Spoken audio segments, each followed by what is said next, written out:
Chapter 1559. Amen.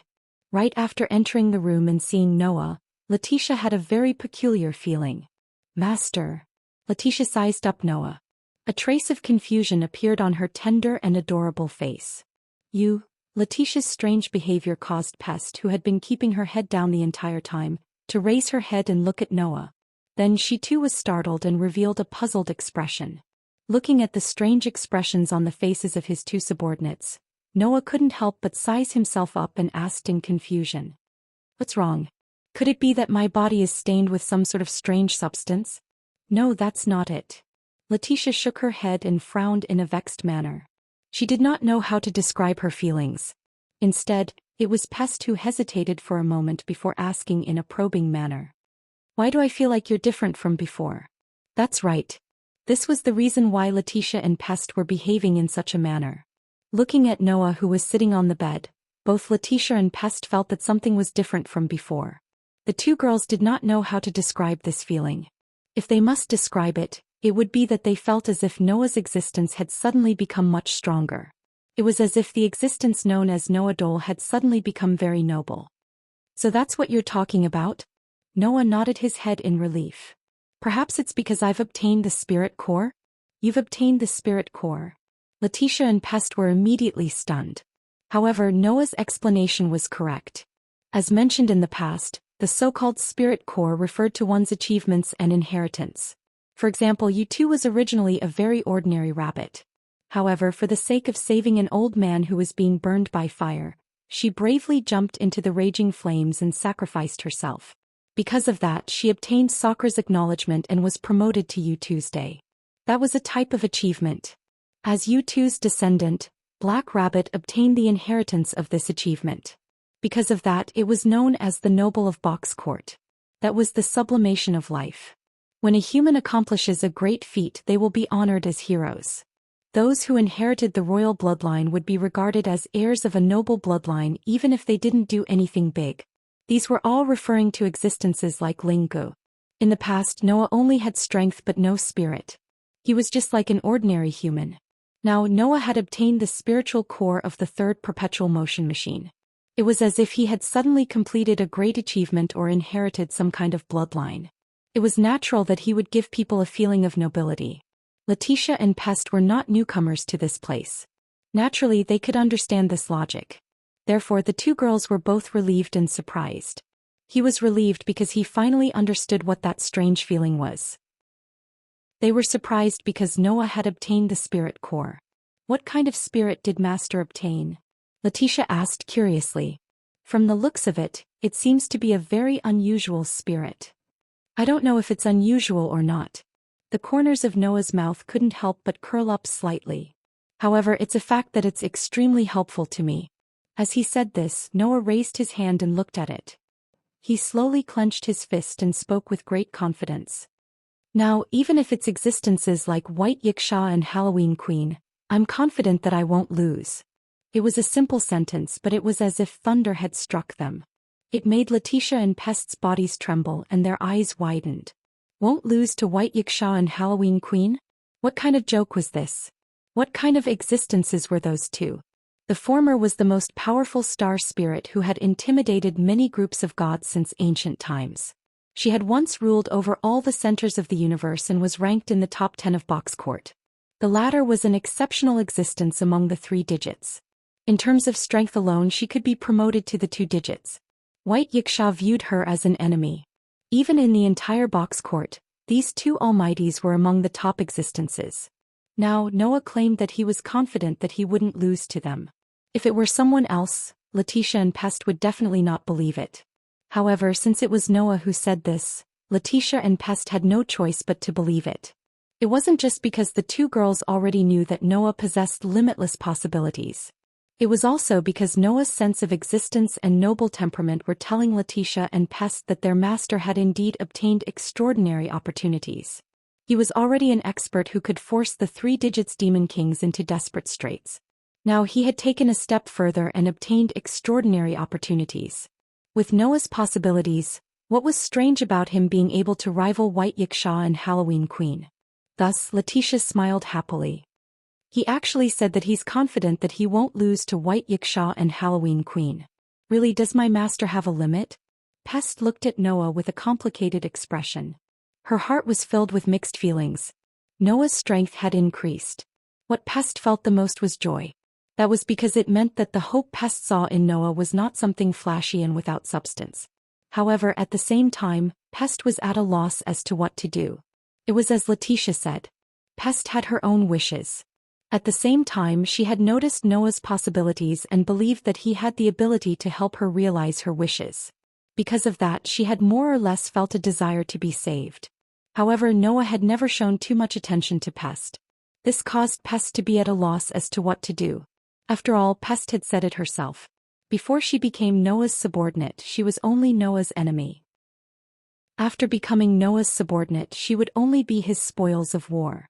Under such circumstances, how could Pest possibly have the face to ask Noah to help her fulfill her wishes? Earlier she had thrown such a huge tantrum before Letitia mostly because of this. Currently, Noah had already become an existence that could match White Yiksha and Queen of All Saints. If Noah was willing to help Pest, it would be very likely that Pest's wish would be fulfilled. This caused Pest to have the urge to pour her heart out to Noah. However, when she thought about how Noah truly did not care about her as much as he cared about Letitia, Pest had a feeling of not knowing where to start. At that moment, Pest was truly at a loss as to what to do. She could only look at Noah with a complicated expression. Naturally, Noah did not know that Pest was feeling so vexed. However, Noah was still able to see through Pest's complicated expression. At that moment, Noah sighed softly and said to Pest, "Do you have something you want to say to me?" Pest's heart tightened. Panic appeared on her face. "Why are you so flustered?" Noah did not know whether to laugh or cry. "If you have something to say, just say it. It's not like I'm going to eat you." Who knows? Pest once again had the urge to pour her heart out. However, the words that came out of her mouth were mocking words. "I am merely a subordinate of yours. Whatever you want to do to me, it's up to you. It's not like I can resist." Her sour words were like those of an unfavored concubine. At the same time, Noah became speechless, and Letitia did not know whether to laugh or cry. It would appear that Pest truly held a great amount of resentment toward Noah for the disparate treatment she received. Noah could only scratch his cheeks and say helplessly, "Very well. It's like you said. No matter what I do to you, you cannot resist. In that case, what else is there for you to be worried about? In any case, you can't resist, right? In that case, why don't you just tell me what you want to say?" Pest opened her mouth slightly. She wanted to say something. However, she did not know what to say. Her appearance of wanting to say something yet hesitating caused Noah to feel conflicted. Right when Noah was planning to say something, an extremely frightening pressure suddenly enveloped the entire space. The sudden pressure shocked both Letitia and Pest. Noah's expression grew serious. He suddenly turned his head around and looked outside the window. In the next second, Noah saw it. On the other side of the sky, an innumerable amount of people were slowly surging toward them. It was like a black curtain. Chapter 1560. At the edge of the cloudless and clear sky, a large group of people rushed in like a curtain of night covering the sky.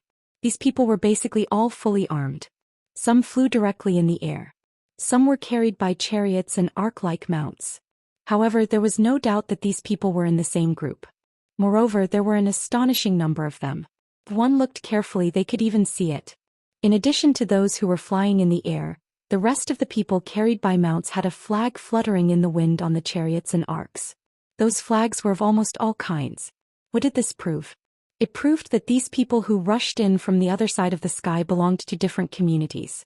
However, at this very moment, such a group of people was swarming over from the other side of the sky. Not long after, an astonishing number of people flew to the sky above the vampire's castle. Soon after, one of the people in the lead spoke in a cold voice.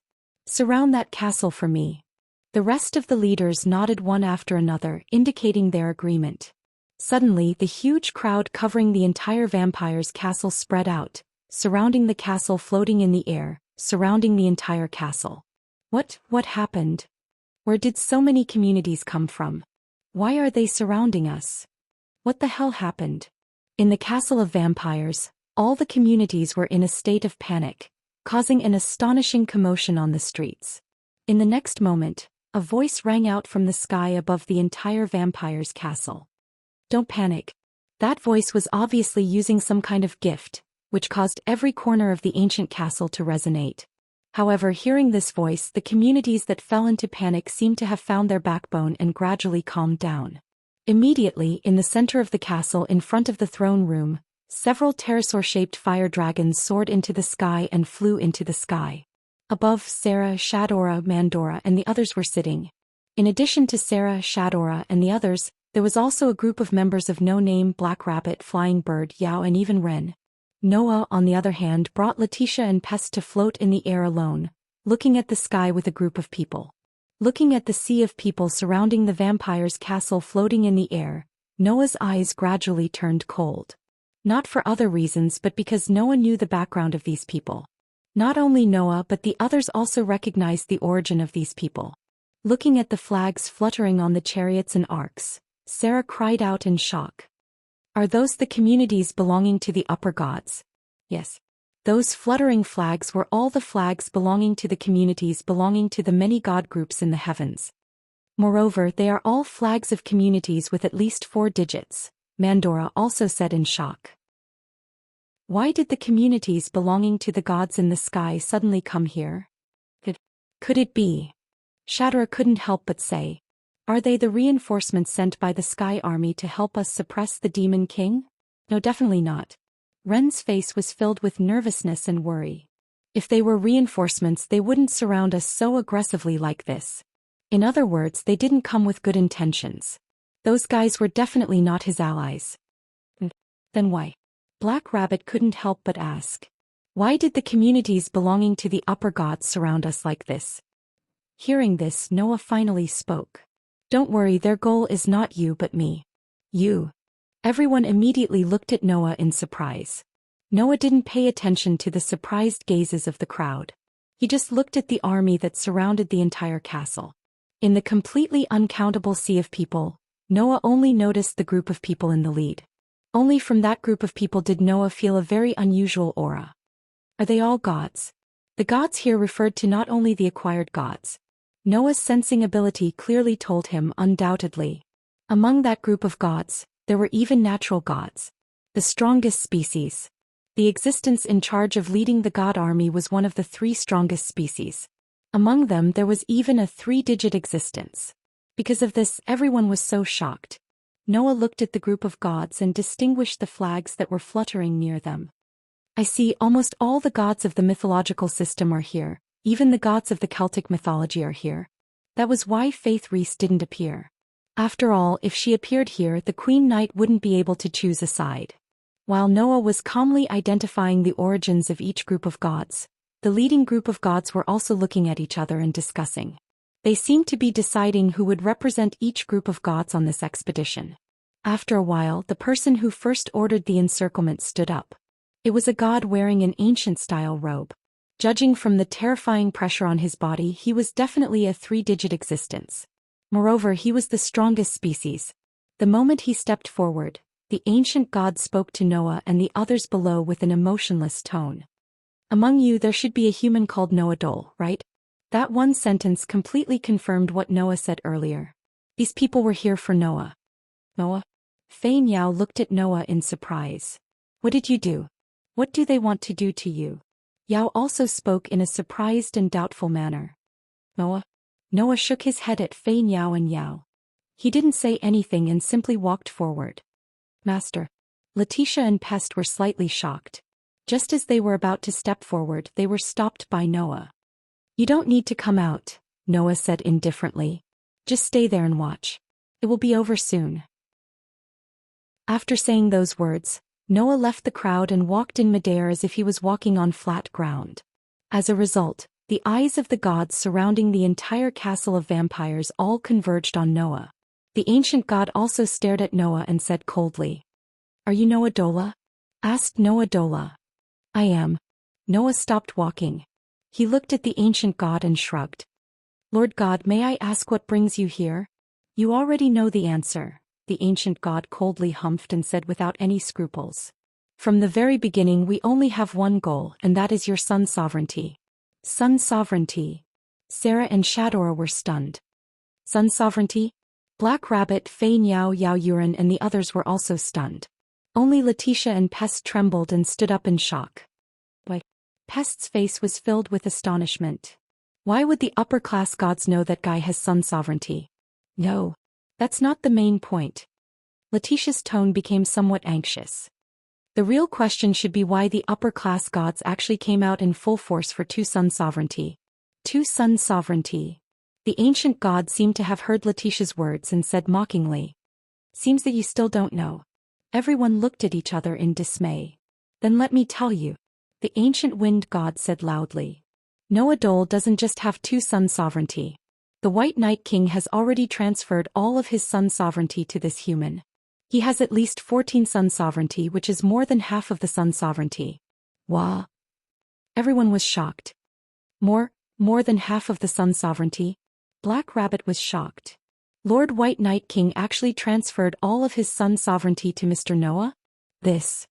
Even Letitia didn't think of this and was suddenly at a loss. More than half of the sun sovereignty? Pest looked at Noah with a gaze filled with shock, surprise and even ecstasy. That guy, he already has more than half of the sun sovereignty? At this moment, everyone was completely shocked and lost their voice. Chapter 1561. The entire world fell into an indescribable silence. Everyone present, whether it was Hei-Tu, Fei Niao, Yao, Letitia, Pest, Rin, Sarah and Shadora, or the various communities still in Castle of Vampires, all of them fell into a state of absolute silence. At this moment, there was only one expression on everyone's faces as they looked at Noah. That was shock. Why were White Yiksha and Halloween Queen so transcendent? Apart from their own strength, a large part of the reason was their sovereignty over the sun. The importance and uniqueness of the sun's sovereignty had been mentioned many times before, so there was no need to mention it again. White Yiksha alone occupied 14 of the 24 sun sovereigns, while Halloween Queen occupied 6. Only the remaining 4 were allowed to flow out and be fought over by others. This led to White Yiksha and Halloween Queen's transcendent status. Now White Yiksha had transferred the sovereignty of 14 suns to Noah. According to the conversation just now, everyone knew that Noah himself seemed to hold the sovereignty of the other 2 suns. Didn't that mean that Noah alone held the sovereignty of 16 suns, which was more than White Yiksha and Halloween Queen in the past? This fact caused everyone's hearts to waver. A huge commotion once again emerged in the vampire's castle. However, this time Sarah and Shadora, the 2 rulers of the hierarchy, no longer spoke up to suppress it. This was because even the 2 of them were shocked by this fact. For a moment they didn't react. Noah could naturally understand how much commotion the matter of him possessing so many suns' sovereignty would cause. However, that had nothing to do with Noah. "You're right." Noah nodded and admitted generously. "White Yiksha has indeed transferred all the sun's sovereignty to me. So you should know what to do," the ancient wind god said casually. "As long as you hand over the sun's sovereignty, we will immediately retreat. We won't make things difficult for you people from the lower realm."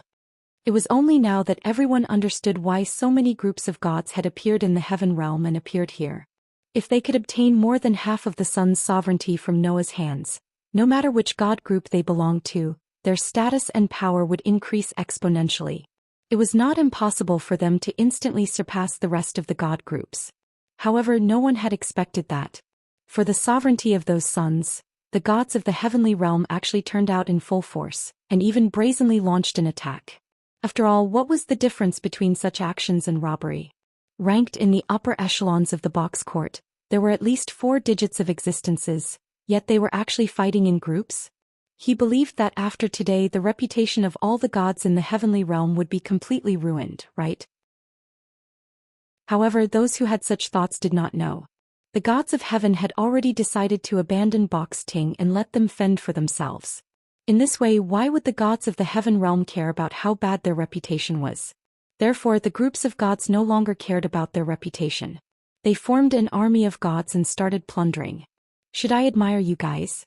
Or should I mock you? Noah looked directly at the ancient wind god and said with a faint smile. For a human from the lower realm like me, almost all of the gods in the heavenly realm are mobilized. You guys really think highly of me. You don't have to mock us like this. Noah Dole, we already know what kind of ability you have. The ancient wind god was not moved at all. To be able to force Az Dakaha into a corner, there's no doubt that you're as powerful as a 3-digit number. Coupled with the fact that you have more than half of the sun's sovereignty, your threat is enough to rival that of a main god. In the past, the great sage equal to heaven had the ability to mess with many god groups in the heavenly realm. He was only suppressed when more than 3 digits of powerful existences took action. The ancient wind god looked deeply at Noah. Although you are not like the victorious fighting Buddha who has the help of many demon kings, we think that you who have more than half of the sun's sovereignty are even more of a threat than the great sage equal to heaven. In order to not make any mistakes, we turned out in full force. You should feel honored. I said that you guys are fat and you guys are really panting. Noah could not help but laugh. Honored? Would you feel honored when you were blocked by a group of robbers and robbed of your money? Don't say things that will make people laugh their heads off, okay? Noah's words caused a slight commotion among the group of gods.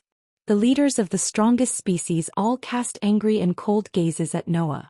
It made the pressure in the entire world suddenly increase. Obviously, to these strongest species who were born as gods, being mocked by a human was a very humiliating thing. Even the ancient wind god's face began to turn cold. So you don't want to hand over the sun's sovereignty? White Yiksha transferred the sun's sovereignty to me because she wants me to help her protect the people in the lower realm. Noah glanced at the ancient wind god and narrowed his eyes. Since you guys have already made such a decision, you don't think that I will obediently hand over the sun's sovereignty, right? In other words, for the sake of the sun's sovereignty, you are willing to fight against all the gods? The ancient wind god said sarcastically. I admit that you, a human, are indeed very impressive to have the power to match even the existence of a main god. However, not only do we have many of the strongest species on our side, but all of them are ranked in the triple digits. Even the quadruple digits of the gods have come out in full force.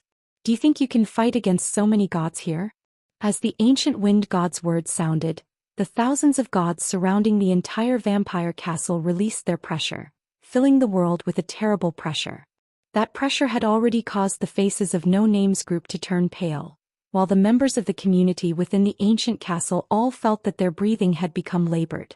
If it were not for the fact that the pressure released by those gods was targeted at Noah, and that Noah bore more than 99% of the pressure released by the gods in the sky would definitely make the minds of those who were not even in the top 4 digits collapse. In the face of the terrible pressure, Noah was the only one who looked normal. Is that all you want to say? Seeing that Noah was still calm under the terrible pressure released by the gods in the sky, the group of strongest species in the lead changed their expressions, and they could not help but think more highly of Noah. I have to say your decision is very unwise. The ancient wind god also felt that Noah was not simple, so he immediately changed the topic as if he did not want to confront Noah directly. Although the sun's sovereignty is precious, it is impossible for you to keep so much sun's sovereignty. As long as you have more than half of the sun's sovereignty, all the gods in the celestial realm will see you as a target. Do you really want to be the enemy of all the gods? The ancient wind god's words made Noah raise his eyebrows. What are you trying to say? I want to say that our goal is only the sun's sovereignty, and we do not want to make things difficult for you, the ancient wind god said. How about this? If you are willing to give us the 14 suns' sovereignty that the White Night King transferred to you, then we will not take away the 2 suns' sovereignty that you originally held. What do you think? After saying that, the ancient wind god used some unknown power to directly communicate with Noah's mind, and said in Noah's mind. Not only that, but we can also raise you and your companions to 4 digits so you can obtain the right to move to the new courtyard, and you will not have to worry about the group of ordinary people in the lower realm. Noah suddenly fell silent. However, before the ancient wind godly spirit could rejoice, Noah sighed and said indifferently, "Don't worry. As expected, I should not have any expectations of you so-called gods." In one sentence, Noah had made up his mind. The ancient wind god's face darkened and his eyes became cold. How stupid. Stupid? Noah laughed as if he had heard something funny, but there was no trace of a smile in his eyes. I should be the one to say that. After saying that, Noah walked forward step by step. You actually came here to die without knowing anything. What a fool. As these words rang out, a burst of starlight appeared on Noah's body. Chapter 1562. Clang. A dazzling burst of starlight flashed from Noah's body. The starlight was like stars that surrounded Noah but did not illuminate the surroundings like ordinary lights. Noah seemed to be carrying a sky full of stars. His body was shining with starlight as he walked forward step by step. Black Rabbit and the others were puzzled when they saw the starlight shining from Noah's body. What is that? Among the tens of thousands of gods aside from the rest of the gods, the leaders of the strongest species were all shocked. As one of the three strongest tribes, the natural gods, with their extraordinary experience, read the true form of the starlight shining from Noah's body. Is that? No way. How could a human have such a thing? The ancient wind god's face was also filled with shock. Immediately after, an extremely strong sense of foreboding surged in his heart. Under the shroud of the foreboding, the ancient wind god's expression changed abruptly and he shouted, "This is bad. Let's retreat quickly." Retreat. Noah raised his head abruptly and looked in the direction of the group of strongest species. It's too late. After saying that, Noah stretched out his hands as if he was going to hug something and put his palms in front of him. The starlight shining from Noah's body suddenly surged into Noah's hands and gathered in front of Noah's palms, forming a star atlas. At first glance, it looked as if Noah had wrapped the entire universe in his palms, causing the dazzling starlight to bloom from within. Seeing this scene, many gods finally gradually recognized the true form of the star map, and their faces were filled with horror. No, how could this be? No, impossible. As for the group of strongest breed-born deities, they all had an ominous premonition. Without any hesitation they immediately turned around and fled. Unfortunately, a voice rang out before they could escape. Activate the virtual star Taisway. Let the stars of the universe rotate. Simulate the star atlas, another cosmology. The star chart that had gathered in Noah's hand suddenly flickered, turning into a tide of starlight that surged out in all directions at an astonishing speed. It enveloped everyone in the surroundings in an instant. Wherever the dazzling starlight passed, everyone present, whether it was the gods and Buddhas in the sky or the communities in the ancient castle, was shocked to find that their star Taisue's star atlas had changed. The spirit lattice in his body was dropping at an astonishing speed in an instant. My spiritual lattices. How could this be? My spiritual lattices are dropping. It was not only the others. Even Black Rabbit, Fane Yao, Letitia, Pest, Sarah, Shadora and the others were shocked to discover that their spirit levels were decreasing at an astonishing speed. It continued until only half of their spirit levels remained.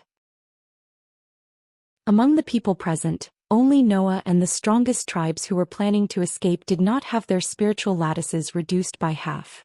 However, Noah aside, although the natural gods did not have their spiritual lattices reduced by half, they were all unable to move. This was because the dazzling starlight that surged toward the strongest tribes began to spin and gradually gathered into stars made of dazzling starlight that enveloped the strongest tribes. Virtual star Taisway? One of the strongest tribes cried out in despair. This is the virtual star Taisway. This sentence caused the strongest tribes to show a look of despair on their faces. Virtual star Taisway. It was the simulate the star atlas, another cosmology, that could overcome all the differences in strength and seal the two strongest tribes, the deities and the astrals. When used on targets other than the deities and the astrals who were not the strongest tribes, it could only reduce their spiritual lattices by half. However, if it was used on the gods who were the strongest species, it would be able to ignore their powers and seal them all into a fictional world. Now, these deities who were in the top 3 digits of the strongest tribes were all gradually being sealed. Without Noah's permission, these deities would probably never have the chance to see the light of day again. Why? The ancient wind deity roared crazily. Why does a human have to simulate the star atlas, another cosmology? Do you want to know? Noah's lips curled into a cold arc. Wait until you are in my prison. You will have plenty of time to think about it. After saying this, Noah suddenly clasped his hands in front of him. The star atlas that was heavily clasped in Noah's hands suddenly burst into a burst of astonishing starlight. It was like a pillar of light that soared into the sky and went straight into the clouds. Then the deities who were enveloped by the starlight were all carried by the star atlas and flew in the direction of the pillar of light that soared into the sky. Well, following a series of neat cries, the deities who were born were all carried by the star atlas into the pillar of light that soared into the sky and disappeared. The only deities who were left behind were those who were not born but were acquired. The gods and Buddhas in the sky could only watch helplessly as the strongest species leading the various god groups were all sealed one by one. Their faces turned ghastly pale in an instant. As for Black Rabbit and the others, they looked at Noah, who seemed to have captured the pillar of light that soared into the sky and the earth and sealed the deities one by one. The light in their eyes was all replaced by shock. However, what shocked Black Rabbit and the others even more was yet to come. Noah, who had captured the pillar of light that soared into the sky and the earth, looked around and his dark and deep eyes flashed with a hint of sharpness. "Since you are here, then all of you shall stay here." A burst of extremely terrifying divine power rose from Noah's body. In the depths of Noah's heart, on the stone plate that was connected to the outline of 10 patterns, 3 patterns lit up one after another. One was Phoenix. One was Thunder. The other was Priest. In this instant, Noah used 3 avatars at the same time. Beep beep beep. Accompanied by a burst of thunder and lightning, a burst of bright lightning rose from Noah's body and swept out. Because he used Phoenix at the same time, the violent lightning that swept out in all directions all carried a lightning speed, and in a form that could not be seen by the naked eye, it shot out in all directions indiscriminately. Although the deities and Buddhas present in the sky were not sealed because of the power of illusory star Tai Sui, their spiritual lattices were all reduced by half, and their powerful strength that was enough to reach 4 digits suddenly dropped to 5 digits. Under such circumstances, the deities and Buddhas in the sky did not even have time to react before they were suddenly hit by the lightning that shot out at lightning speed. With a bang, their bodies were covered by the violent lightning. Ah ah ah ah ah. Screams rang out from the deities and Buddhas' mouths one after another. However, the deities and Buddhas in the sky did not notice. Mysterious runes were reflected on the lightning bolts that were crazily attacking their bodies. In the next second, the deities and Buddhas in the sky were all covered by the lightning that was covered with runes, and their strength and movements were all restricted, and they were completely unable to move. In the face of the deities and Buddhas that were covered by violent lightning, Noah only shouted softly, "Seal." Therefore, in the lightning that was moving on the deities and Buddhas' bodies, mysterious runes flashed one after another. Then the deities and Buddhas were carried by the lightning that was covering their bodies, and their bodies involuntarily flew in the direction of the pillar of light that was soaring into the sky. They were submerged in it and followed in the footsteps of the strongest species. The terrifying divine power that was rising from Noah's body slowly converged. The pillar of light that was soaring into the sky also slowly shrank, and finally shrank into Noah's closed palm, and together with the shining star Atlas, it slowly disappeared. Henceforth, the many deities from the heaven realm were all sealed by Noah. Looking at the figure standing in the wind, Black Rabbit, Fei Niao, Yao, Letitia, Pest, Sarah, Shadora, and the various communities in the ancient castle were all stunned. They were unable to recover from their shock for a long time. Chapter 1563.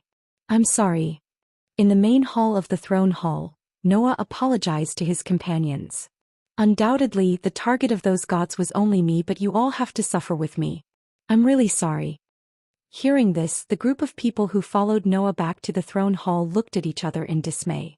Then they all laughed bitterly. You're too polite, Mr. Noah. Sarah shook her head.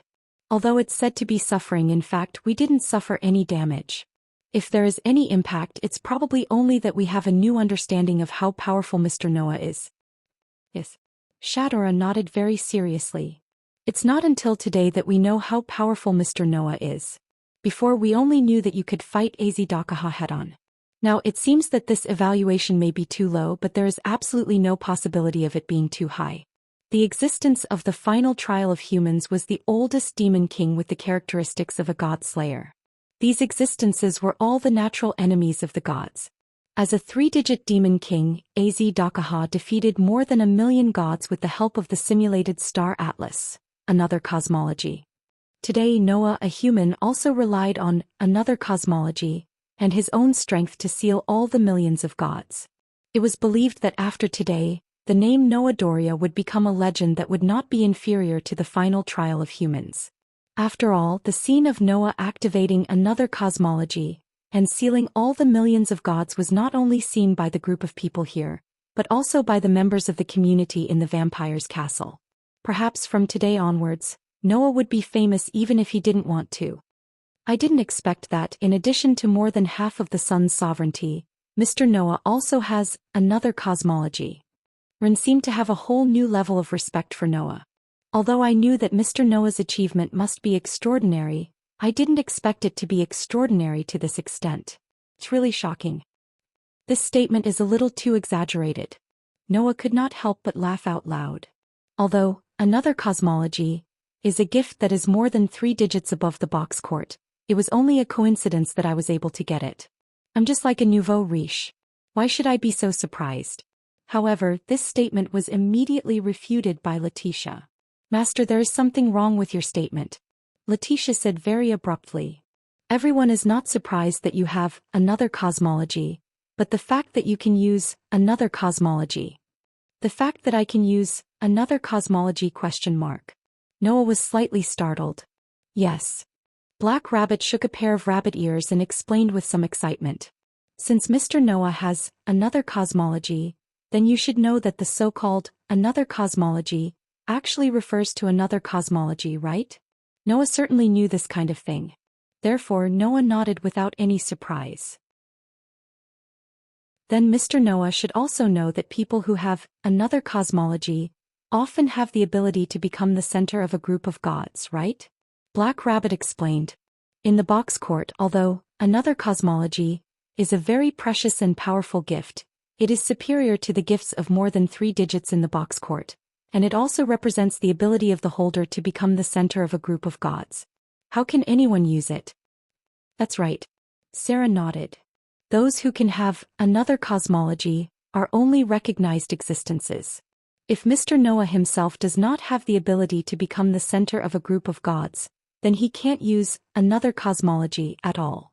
It was because of this that many gods from the upper level of the box did not expect that Noah would suddenly use another cosmology, and those strongest gods who were born as gods would be so shocked by this matter.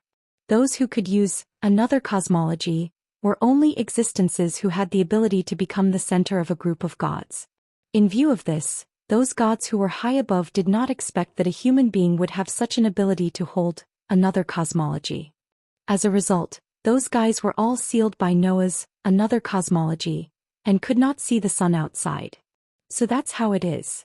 Flying Bird seemed to understand why everyone was so surprised until now.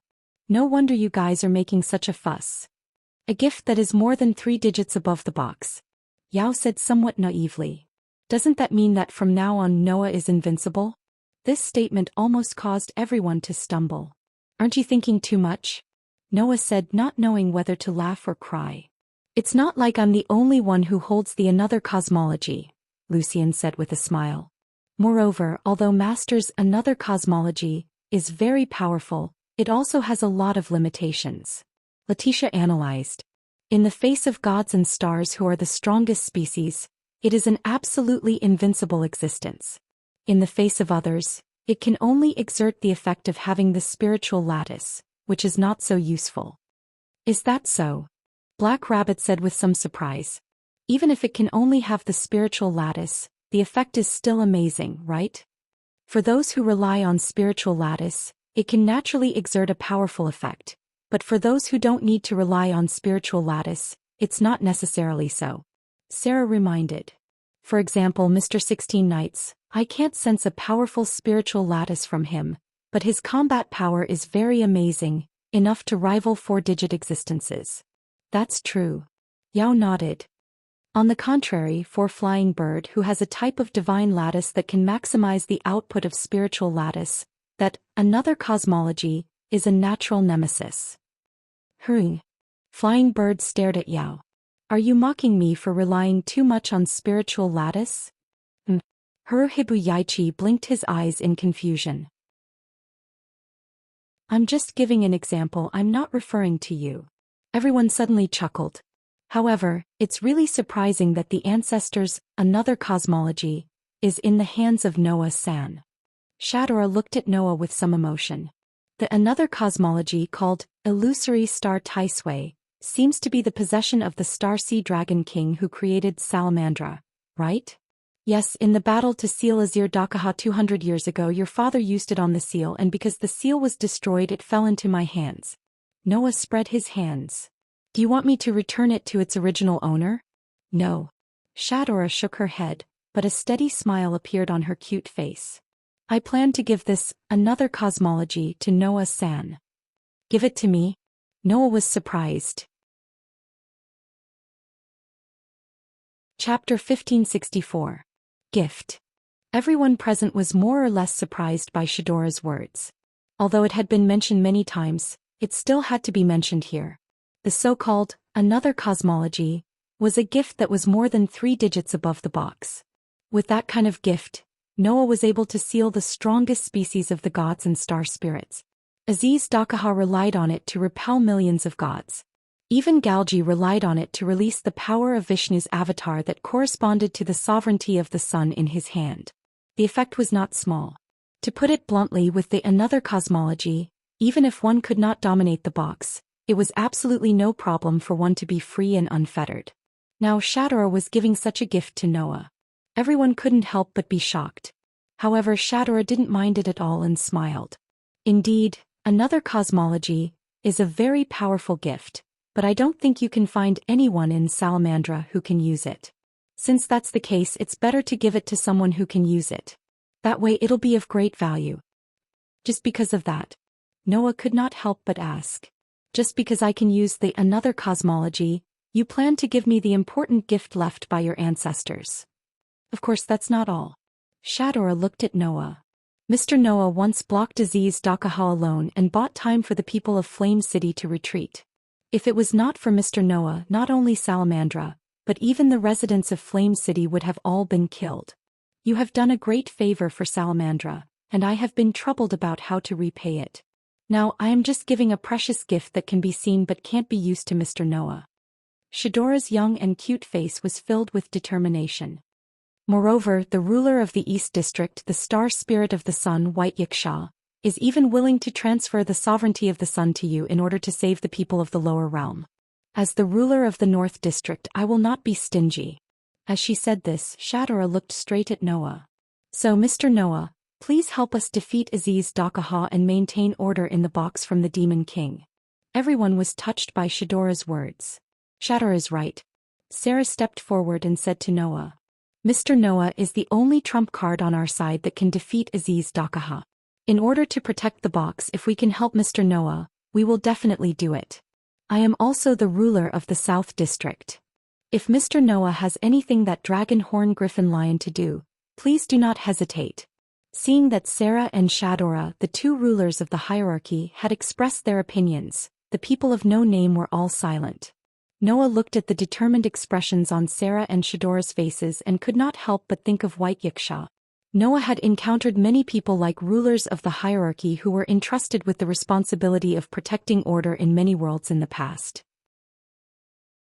However, Noah had not seen many people who could truly protect order from the bottom of their hearts. For example, in the world of the Black Bullet, Noah had encountered political darkness.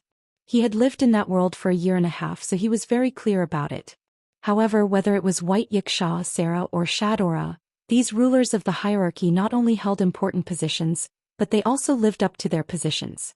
They all maintained order in the lower realm of the box from the bottom of their hearts and protected the safety of the box's residents. For this reason, White Yiksha did not hesitate to transfer the sovereignty of all 14 sons to Noah. And Shadora did not intend to take back the another cosmology left behind by her ancestors. All of this was because these rulers of the hierarchy had placed their hopes of protecting order on Noah. After clearly understanding this, Noah glanced at Sarah, then at Shadora, suddenly smiled and nodded. I will do my best. Although they did not receive any guarantees, Noah's words made Sarah and Shadora's expressions relax, and they smiled slightly. At this moment, a voice sounded in the throne room. Your Excellency Noah. Hearing the call, Noah turned his head, looked at the source of the voice and then narrowed his eyes. The rest of the people present also looked over. When they saw the full appearance of the person, they all looked at each other. The person who came was Faith Reese. The pure white Queen Paladin walked over from the other side of the throne room and looked at Noah with a serious expression that had never been seen before. "Can we talk?" At this time last night, Faith made the same request. Today, the Queen Paladin, who had not been able to show her face while the gods in the heavens surrounded the vampire castle, now appeared and made the same request. Most of the people present more or less knew what Faith was planning to do. Therefore, Noah did not talk to Faith alone like last night. Instead, he directly spoke. "If you want me to release the sealed Celtic gods, then I think we have nothing to talk about." This sentence made Faith's breath stop and she said in shock, "Your Excellency Noah, you don't plan to release the sealed gods? Why should I release them?" Noah said as if it was a matter of fact. "They are here to cause trouble for me. I think for the sovereignty of the sun they would not mind getting rid of me, so why should I let them go?" But. Faith could not react in time. "If you do that, it's the same as making an enemy of all the gods in the box court." "Making an enemy of all the gods in the box court?" Noah raised an eyebrow and said this sarcastically. "Then after I get more than half of the sun's sovereignty, it's already decided, right?" Faith was speechless. Clearly, the Queen Paladin did not expect Noah to not release the sealed gods. This was not a joke. Almost every one of the gods sealed by Noah was a famous existence in their respective mythological systems. If Noah did not release them, then almost every god would be dealt a fatal blow. If that happened, Noah and all the gods in the box court would be in a relationship that would not end until one of them was dead. Faith did not expect Noah to be so serious. Seeing Faith fall into a state of speechlessness, Noah pursed his lips and said this. "There is a saying in the East. People do not offend me, I will not offend them. People offend me, I will definitely offend them. Since the gods in the heaven realm want to deal with me, then I have no reason to play games with them. The gods came out in full force just to get the sovereignty of the sun from my hands. Now that you've lost to me, you want me to let you go obediently? Do you really think I don't have a temper?" Noah glanced at Faith. "Whether it is the Celtic gods or the other gods, since they are targeting me today, then they should not have any complaints about being sealed by me, right?" Faith fell silent. After a while she sighed. "Let's not talk about the other gods for now, but you have imprisoned the Celtic gods. The queen will not compromise. The Queen of Halloween." Noah's eyes flashed. In the next second he laughed. "Well, I also want to see how powerful the existence that White Yiksha regards as an enemy is." After saying this, Noah looked directly at Faith. "Of course, before that, let the Queen of Halloween prepare the means to deal with my another cosmology. Otherwise there is no need to even compete." After saying this, Noah turned around and walked in another direction. Everyone looked at each other and did not know what to say for a moment. Only Pest looked at Noah's back as he gradually left. Her eyes flashed with an inexplicable splendor. Chapter 1565. After leaving the main hall of the throne hall, Noah turned directly into the corridor and returned to his room. "Gotcha." After closing the door, Noah took off his coat and casually threw it on the table beside him. Then he lay down on the bed and gently breathed a sigh of relief.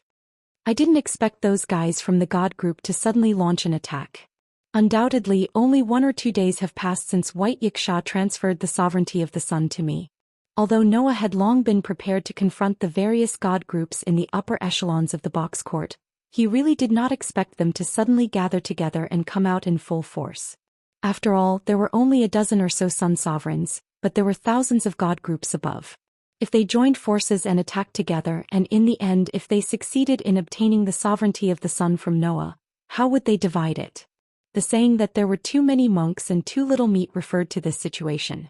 Even if more than half of the sun sovereigns had to be obtained in order to create a new box court, after the new box court was created, there would still be only a few sun sovereigns. In that case, it was impossible for those god groups not to be moved by the sun sovereigns. In view of this, in Noah's imagination, the various god groups in the upper echelons should not be in a very friendly state. It should be impossible for all of them to join forces and attack him at once. In the end, the god groups in the upper echelons still joined forces and gave Noah a chance to catch them all in one fell swoop. It can't be said that I caught them all in one fell swoop, right? Noah murmured. Those gods in the upper echelons must still have some that have not been mobilized. For example, Noah did not see any two-digit existences. Also, those who occupied dominant positions in various mythological systems, and even those who were main gods and god-kings were also not present. However, that's more normal, Noah said to himself. They have already mobilized such an army of gods. There's no reason for even the Lord and the generals to follow, right? As he said this, Noah's eyes flashed. Thanks to this, perhaps I didn't encounter an existence that also holds the another cosmology. Otherwise, it might not have ended so easily today. After saying that, Noah suddenly smiled. Moreover, this time I sealed all the god groups in the heaven realm. Not only did it allow me to take control, but it also gave me an unexpected reward. Previously, Noah could only passively wait for the upper echelons of the gods to attack. Now, Noah had sealed many groups of gods in the heaven realm, which was equivalent to obtaining a large group of hostages. Under such circumstances, the gods of the heaven realm would no longer dare to act rashly against Noah. At the very least, a situation like today where he was surrounded by a sky full of gods and Buddhas would never happen again. Noah had completely taken control of the situation. The unexpected harvest was obtained by Noah after he sealed the gods and Buddhas in the sky. With such thoughts in mind, Noah flicked his wrist. Following Noah's action, a piece of parchment shining with starlight appeared in Noah's hand. Looking at the shining parchment in his hand, Noah couldn't help but smile. I never thought that one day I would actually have the authority to be the organizer. Organizer authority. The special authority that could ignore the wishes of the participants and force them to participate in the bestowment game. The existence that abused the organizer authority would fall into the Devil King. However, in fact, the essence of the organizer authority was not used to nourish the growth of evil, but the opposite. From the beginning, the existence of the organizer authority was to prevent the appearance of evil. For example, the rulers of the various regions all had the organizer authority. The main purpose of having this kind of authority was to allow the game of blessings to play a better role in entertaining the people in the box court. The other purpose was to punish the evil existence when there was a huge threat that destroyed the order of the box court. To punish the offender's trial. To confirm the trial of the heart of faith. To welcome the trial of a new evolution. To give the world the right to enforce the trial of goodness. That was the original purpose of the organizer authority. In fact, Noah had even heard that the organizer authority was to defeat the oldest devil king in the final trial of mankind. It was created as a means to fight against the oldest devil king. Therefore, the organizer authority was not a bad thing. It was only later that it was abused. Right now, the parchment in Noah's hand was the organizer authority granted to Noah by the box court. That was because Noah had sealed 1,000,000 deities. Pest was an undead created by the Black Death when the sun entered the Little Ice Age. This spirit allowed her to obtain the organizer authority to take revenge against the sun. Now Noah had sealed 1,000,000 deities. This action seemed to have been approved by the central authority of the box court. Therefore, the central authority of the box court gave Noah the organizer authority. Because Noah had sealed 1,000,000 deities, he obtained the organizer authority. This authority was also used to target the bestowment game of the deities. If the opponent was not a deity, then the organizer authority would not be able to be used. However, if the opponent was a deity, then the bestowment game of the organizer authority would give Noah a huge advantage when facing a deity. If he had obtained the organizer authority before sealing the deities, then perhaps those deities would not have ended up being sealed. Instead, they would have been massacred. From this point of view, those deities should feel lucky. Unfortunately, the organizer authority is a system unique to the box court. It is also impossible to use it in other worlds. Noah played with the glowing parchment in his hand. He could not help but feel some regret. However, Noah was not too obsessed with this benefit that he had inadvertently obtained. The other worlds might not necessarily have the existence of deities. Being able to use it in this box court is already enough. With this thought in mind, Noah put away the glowing parchment in his hand without any reluctance. Knock, knock, knock. Right at this moment, a series of soft knocks sounded from the door. Noah was slightly startled. However, he subconsciously opened his mouth to speak. The door is not locked. Just come in. After saying that, the door did not immediately open. After waiting for a while, Noah, who did not see the door open, looked at the door in confusion. At practically the same time, the person outside seemed to have made up her mind and opened the door. The person who came in from outside the door was a person that surprised Noah. Pest? Surprisingly, it was Pest. However, at this moment, Pest was not wearing a maid outfit. Instead, she was wearing a poisonous flower-like dress with black and white spots on it. The sleeves of the dress were very long and she was wearing snow boots. There were also 2 black and white ribbons tied around her head. Her attire was exactly the same as when Noah first met Pest, when she was still the Black Death Spot Demon King. After becoming Noah's subordinate, it was not as if Pest had never worn those clothes again. However, she would only change into this attire when in battle. Normally, she would wear a maid outfit. And now, Pest had arrived before Noah in this attire. Naturally, it was not because she wanted to fight against Noah. However, Noah managed to detect something from Pest's attire. Thus, Noah quietly sat up and sat on the edge of the bed as he looked at Pest. Before Noah's gaze, Pest's expression became somewhat stiff. The determination she had made with great difficulty started to waver. The reason for that was because it was very likely that Pest would have to display all of herself before Noah. Regarding this matter, Pest was slightly afraid. As if he did not notice Pest's reaction, Noah directly spoke. "Is there something you want to tell me?" That completely inconsiderate question caused Pest to be unable to help herself from feeling somewhat angry. Undoubtedly, he was very protective and gentle toward other people, even that Vera whom he had just met recently. Why was it that he was not the slightest bit courteous toward her? Had it been any other time, Pest would definitely argue with Noah in a very unconvinced manner. Frankly speaking, this little girl was feeling unbalanced in her heart. However, today Pest did not plan to mock and ridicule Noah. Looking at Noah, who was sitting before her, Pest recalled how he did not show the slightest bit of fear when facing a million gods. Then she looked at Noah with a determined expression. "I wish to ask you for a favor." Chapter 1566. I would like to ask you for a favor. When those words left Pest's mouth and entered Noah's ears, there was not the slightest trace of surprise on Noah's face. Pest was hiding something in her heart. Noah had long since noticed this. However, in the past, Noah had never paid any attention to this matter. It was not that Noah did not want to pay attention to it. Rather, it was useless even if he did. Since Pest had chosen to hide it, it meant that she did not wish to tell him about it. If that was the case, how could Noah force Pest to tell him what was in her heart? Naturally, that was impossible. It was just like what Letitia said. It was not that Noah did not wish to pay attention to Pest. Rather, he was waiting for Pest to speak. If Pest was unwilling to tell him about it, then Noah's effort to pay attention to her would be in vain. "Please." Noah looked at Pest with a meaningful gaze. "Is it related to the Demon King Alliance?" "Sure enough, you already know about my relationship with the Demon King Alliance." Pest let out a rare bitter laugh. Then she shook her head in denial. "Unfortunately, even if you ask me about the Demon King Alliance, I am unable to tell you. After all, I am only a low-level member. I have only joined the Demon King Alliance for a short period of time. Furthermore, before the attack on the Fire Dragon's birth ceremony, I have always been working together with His Highness and Ling. I am simply unable to come into contact with the Demon King Alliance's internal affairs. Thus, even if you want to ask me about the Demon King Alliance's information, you would already know everything that I know." "Is that so?" Noah sighed. "Forget about it. The Demon King Alliance is nothing more than a puppet controlled by the gods. There is no need to pay attention to them." After saying those words, Noah looked at Pest.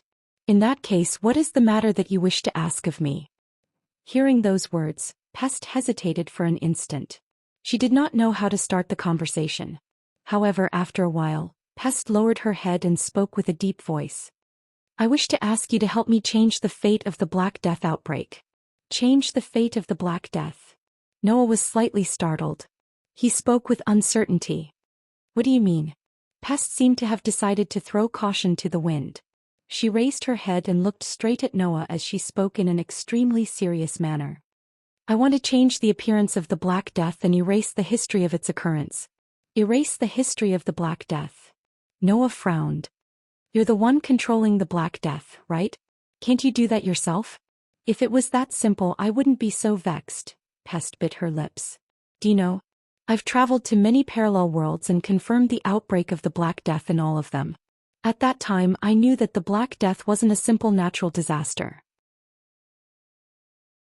It was an event that had obtained the support of the stars and contained a strong absolute destiny.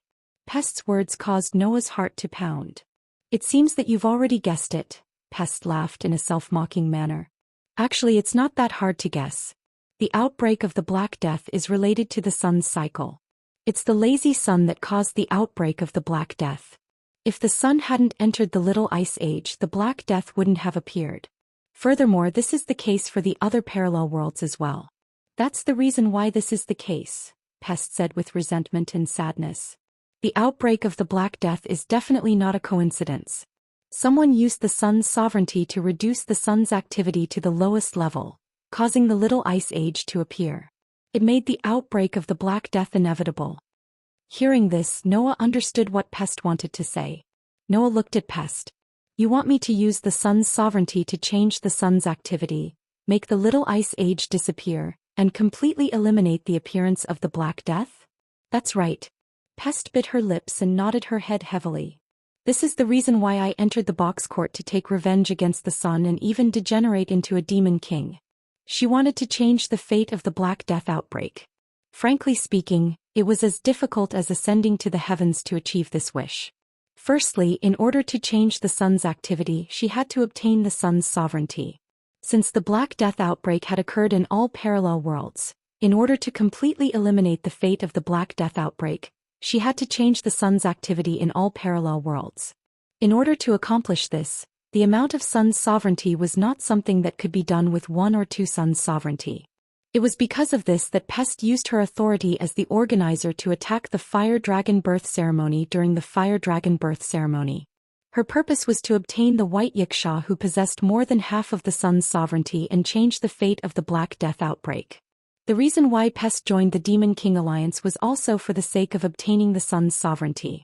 Firstly, it was because the Demon King Alliance was active for the sake of obtaining the sun's sovereignty. Secondly, it was because Gagel required 10 suns' sovereignty to complete the spirit. This amount of sun's sovereignty was just what Pest needed. Only by doing this would Pest be able to accomplish her wish, the wish of the 80 million wraiths that died due to the Black Death. Merely obtaining the sun's sovereignty was already as difficult as ascending to the heavens. Furthermore, the troubles that Pest had to face were not limited to these.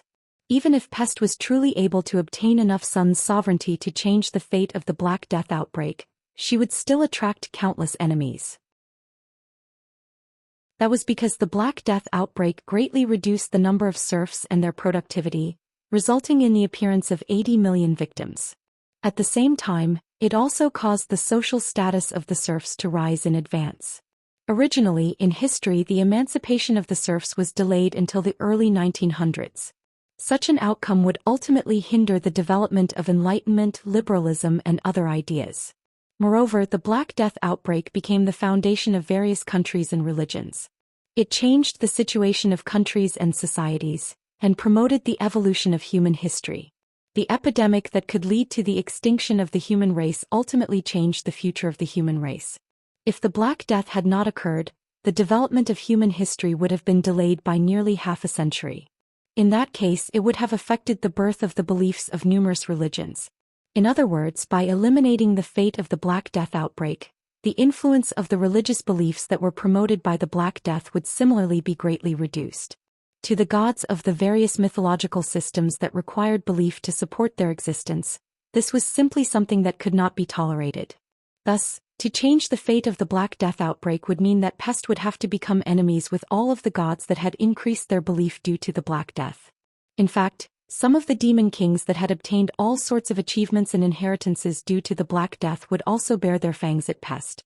Moreover, since someone was using the sun's sovereignty to change the sun's activity in the various parallel worlds, causing the Black Death to appear, they would definitely have a goal in mind. Once the appearance of the Black Death was eliminated, these people would view Pest as a thorn in their side.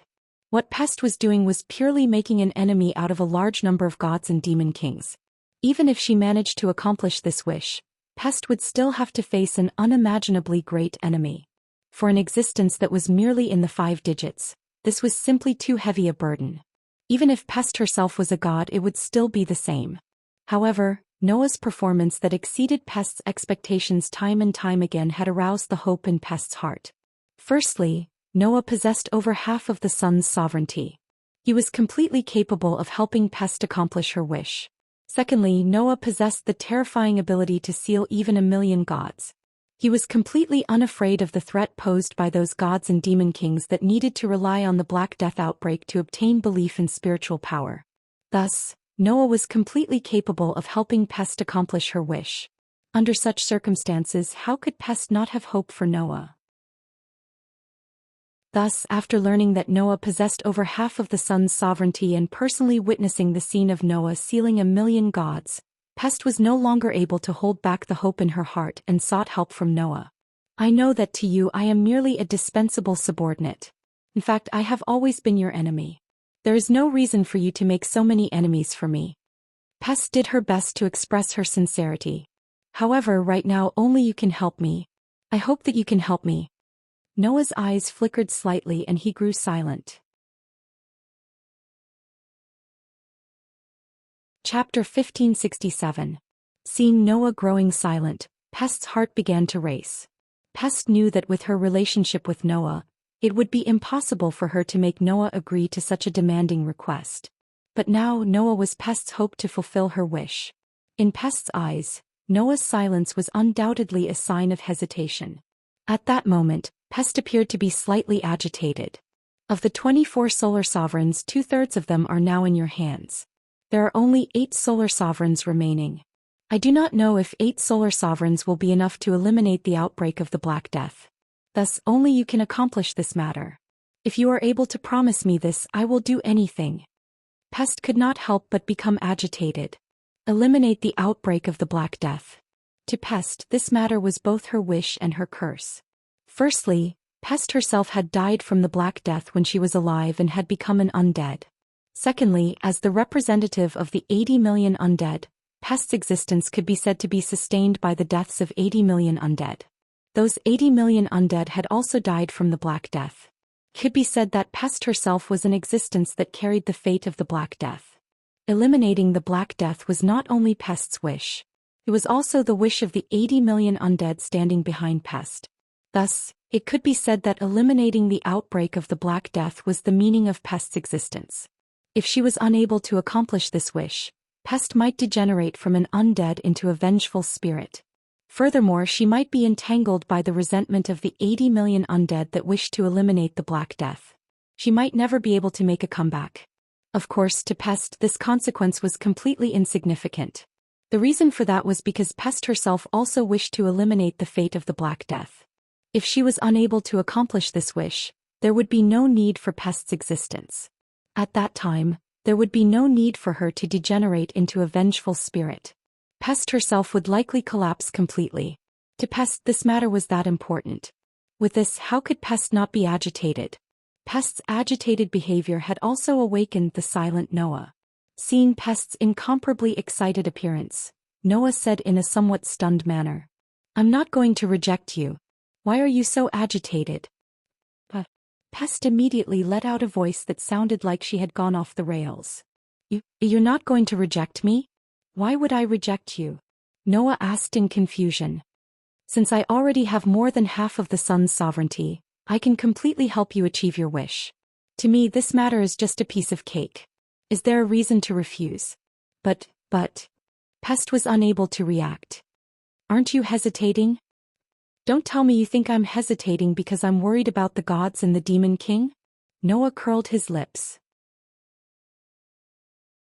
"I am now an enemy of all the god groups in the box court, and I have sealed millions of god groups. I have long been enemies with the god groups. Even without you, they would still find trouble with me. Since that is the case, do I still need to worry about them finding trouble with me?" What he said made sense. Thus, Noah had no reason to hesitate about Pest's request. "What I am hesitating about is not your wish," Noah glanced at Pest. "Rather, it is you. My body." Pest was stunned. "You don't understand? Then I will say it clearly." Noah looked straight at Pest. Frankly speaking, it is not a good choice for you to come to me for help. After saying those words, Noah stood up before Pest's stunned gaze. He walked over to the window and looked at the sky outside. If you were to obediently collect the sun's sovereignty and accomplish your wish, although you might attract the hostility of a portion of the god groups and demon kings, it would at most be a few god groups and demon kings. As for me, I am destined to become an enemy of all the god groups in the box court. Noah looked up at the sky and said indifferently, "If you were to come to me for help, I would naturally be able to help you accomplish your wish. However, because of me, you would have to become an enemy of all the god groups in the box court instead of just a portion of the god groups and demon kings. Isn't that even more terrifying than trying to accomplish your wish by yourself?" After he finished saying those words, Noah turned around and cast his gaze toward Pest. "Even so, you still plan to come to me for help?" Pest's expression froze. However, it must be said that what Noah said was very reasonable. If Pest were to accomplish her wish by herself, she might attract the hostility of a portion of the god groups and demon kings. However, that would still be much better than becoming an enemy of all the god groups. If Pest were to ask Noah for help, then in a situation where Noah was an enemy of all the god groups in the box court, Pest's request would give the higher-up god groups an excuse to make things difficult for Noah. After all, if the enemy was Noah, then those god groups whose faith had weakened due to the disappearance of the Black Death outbreak could definitely seek help from the other god groups that shared a common hatred of Noah. They would work together to deal with Noah and take care of Pest while they were at it. At that time, Pest would not only have to face the hostility of a portion of the god groups and demon kings. Instead, she would have to face the hostility of all the god groups in the box court. There was no need to consider which of the consequences would be more severe. In any case, there are still 8 sun sovereigns. Although 6 of them are in the hands of the Queen of Halloween, becoming an enemy of the Queen of Halloween is still much better than becoming an enemy of all the god groups, right? Noah said helplessly. Perhaps, those 8 sun sovereigns will be able to accomplish your wish? Hearing up to this point, Pest finally understood. Noah was only worried about her. This was the reason for Noah's hesitation. This reason caused Pest's heart to heat up slightly. She could not help but tear up. Seeing this scene, Noah was nearly scared out of his wits. What's wrong with you?" "No, nothing." Only now did Pest react. She hurriedly wiped the tears from the corners of her eyes and turned her head away. "I only thought that you only cared about Letitia and never cared about me." Hearing this, Noah scratched his cheek. He had an unspeakable expression on his face. "Isn't that because you've always kept everyone at arm's length and treated me with an extremely vile attitude? So there was actually such a reason?" Pest was finally able to let go of the knot in her heart. Thus, Pest stepped forward and arrived before Noah. After hesitating for a moment, she extended her 2 small hands and wrapped one of Noah's hands in her palms. Noah blinked his eyes and looked at Pest with a puzzled expression. Under Noah's gaze, although Pest was somewhat bashful, she did not release her grip. While holding onto Noah's hand tightly, she raised her head and looked at Noah with her bright eyes. "I am merely a demon king with a 5-digit number of gods. To me, regardless of whether I become enemies with a portion of the gods or all of them, it doesn't make much of a difference. In any case, they are all fatal threats." These words allowed Noah to somewhat understand Pest's intentions. "Have you thought it through?" Noah met Pest's gaze. "But there's no turning back, right? In any case, I am already your subordinate. Even if I don't become your subordinate directly, I will definitely be viewed as an enemy by the higher-ups. It doesn't matter at all." Pest did not avoid Noah's gaze. A peculiar expression flickered in her eyes. "Thus, as long as you do not forget that we share a common destiny, even if it is hell, I will still follow you." After saying those words, Pest exerted a bit of force with her hand and pulled Noah down. Then, before Noah could react, Pest suddenly moved forward and gently kissed Noah's lips. Noah opened his eyes wide and looked at Pest with an extremely stunned expression. Pest released Noah's hand and took a few steps back. She raised her voice in a somewhat embarrassed manner and said, "Letitia also did this when she swore her loyalty to you, right? Your subordinate isn't just Letitia. You're also my master." After saying those words, Pest turned around and ran away. She ran out of Noah's room. Noah did not know whether to laugh or cry. Why are all the little girls by my side so mature? Chapter 1568. Perhaps it was because their relationship in the past was simply too unsteady, but now that they had suddenly opened their hearts to each other, Pest was not used to it. She did not even bother to discuss with Noah about how to prevent the Black Death from breaking out and directly ran away. From Pest's point of view, Noah, who possessed sovereignty over 16 sons, was already capable of helping her fulfill her wish at any time. Since that was the case, there was no need for her to be anxious. After all, Noah was no idle person. He had to deal with all the gods from the box and think of a way to deal with Az-Dakaha, who would break out of his seal in the near future. He was already vexed enough. Thus, how could Pest have the nerve to ask Noah to immediately help her fulfill her wish? In any case, with Noah's sovereignty over the sons, he could eliminate the Black Death with ease at any time. As such, it would not be too late for her to temporarily suppress this matter and wait for Noah to deal with Az-Dakaha before helping her fulfill her wish. That was what Pest was thinking. Noah faintly sensed Pest's thoughts. He could not help but smile. Even though her usual attitude is so vile as expected, there is a gentle side to that girl's heart. Right after Noah said that, a voice filled with interest sounded in his mind. The young girl who died from the plague, the death god who bears 80 million dead souls, the demon king who spreads the plague to bring about the grace of death? The sudden voice caused Noah to react. He smiled. What's wrong? The dark goddess who once controlled the underworld is interested in my family's maid? A little. Athena did not mind Noah's teasing tone and said, in the past I was also a goddess who was responsible for bringing death to all living beings. Even though that girl spread the plague to achieve the same goal as a god, she was also able to directly bestow death to all living beings. She is quite similar to me in many aspects. As she said that, the interest in Athena's voice slowly faded away. Unfortunately, that girl did not have a high understanding of death. In the end, she only used some hurried methods to become the death god. That's why her strength was not satisfactory, right? Hearing Athena's words, Noah's heart was moved. Indeed, Pest was not a proper god. Originally, if one wanted to become a god, other than possessing a suitable spirit, one must also possess a certain amount of faith. Due to Pest's 80 million dead souls, her spirit was unbelievably high compared to ordinary people. She was definitely qualified to become a god. However, Pest did not gather enough faith to become a god.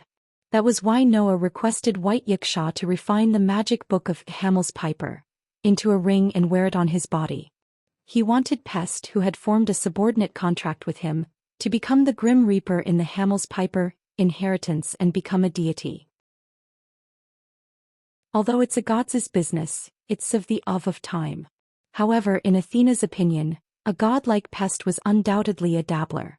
You don't have a high understanding of death? Noah started pondering.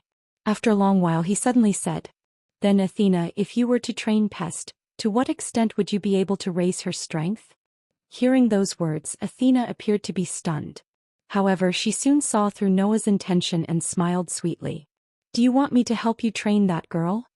In the past, you were the dark goddess who controlled hell and possessed the power of death. You were also a wise war goddess who nurtured many outstanding warriors. Noah did not conceal anything and directly said, since Pest's compatibility with you is pretty good, if you were to train her, you should be able to increase her understanding of the death god's power and increase her strength, right? Of course, Athena said with great confidence. If I were to train that girl, it wouldn't be long before she would be able to advance to the so-called 4-digit level of this world, right? 4-digit level? Noah was somewhat surprised. Can she reach that level? Originally, that girl was only pushed to the position of the death god. She did not have any comprehension of the death god's power. The way she used her power was simply too immature, said Athena. Under such circumstances, that girl was still able to become the so-called top 5-digit figure. Then if I were to train her, it wouldn't be strange for her to obtain the power that truly matches the Grim Reaper and advance to the 4-digit figure, right? That's truly great, Noah smiled lightly. Since that's the case, I'll have to trouble you to train Pest. Very well. I am also slightly interested in that girl's growth. Athena's mood seemed to have become quite good.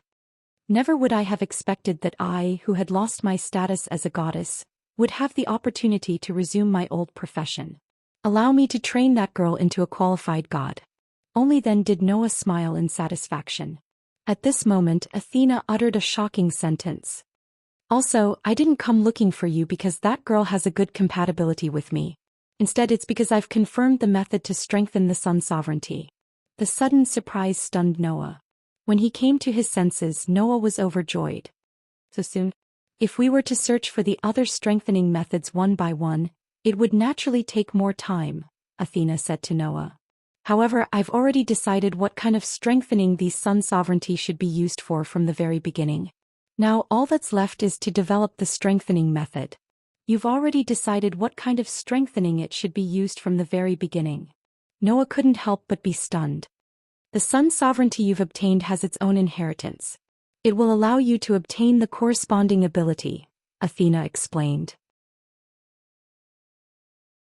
However, I think that instead of using these sun sovereigns to obtain some abilities that might not be useful to you, it's better to use them to explore your strengths. Haven't you realized what's the most powerful part of your body? Athena suddenly spoke as if she had woken up from a dream. The most powerful part of your body isn't the authority from God, nor is it the grace called ability value from the goddess.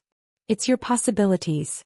Noah suddenly trembled as if he had been struck by an electric current. Under such circumstances, Athena continued to speak. In your memory, the virgin goddess from another world has already told you that the possibilities in your body are very terrifying. It's almost to the point where it's impossible to predict. Even if she grants you the grace of God and allows you to obtain ability value, you still need a lot of conditions to level up. Other adventurers only needed to raise one of their ability values to the D stage to meet the conditions for leveling up. Then they would complete a great deed and be able to level up. However, Noah needed to raise all of his ability values to the SSS stage of 2000 proficiency points to meet the conditions for leveling up. That was because Noah's possibilities were too great, so the foundation he needed to establish was many times higher than others. I've been observing you all this time. I've even peeked into your life from your past memories. As a lucky person who has been blessed by many worlds, I have to say that you are indeed quite special. Your existence is more mysterious than the so-called gods, Athena said in a solemn tone. You are so special. The possibilities contained in your body are extremely terrifying even to me. Up until now, I have learned of all kinds of heroes and heroic spirits from all kinds of myths. There is no lack of existences that even the gods fear, but you are above them. Therefore, I think that the terrifying possibilities in your body are your greatest treasure. Athena's words poked at Noah's truth.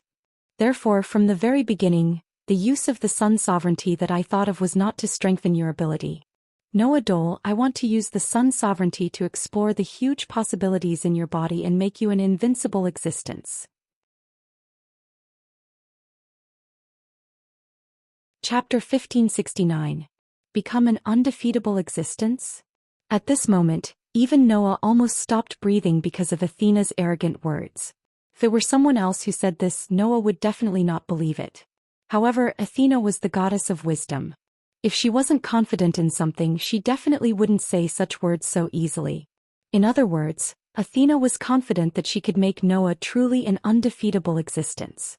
Well, to be more precise, she was confident that after discovering all the possibilities in Noah's body, she could make Noah an undefeatable existence. Only someone who clearly noticed how great the possibilities in Noah's body were would be able to say such words. And indeed, Noah possessed astonishing talents from a young age. Up until now he had been growing and had never slowed down for even a moment. That was enough to prove that Noah was actually a person with almost infinite possibilities. If the huge possibilities in Noah's body could be discovered, by then, these possibilities would all become the nourishment for his ability value. Noah didn't know what kind of improvement his ability value would have at that time, and to what extent he could strengthen himself. However, at least by then Noah should be able to rely on his extraordinary ability value and the unlimited spiritual power provided by the third perpetual motion machine to successfully reach the realm of using all 10 avatars at the same time. When Noah used 2 avatars at the same time, he could already reach 3 digits.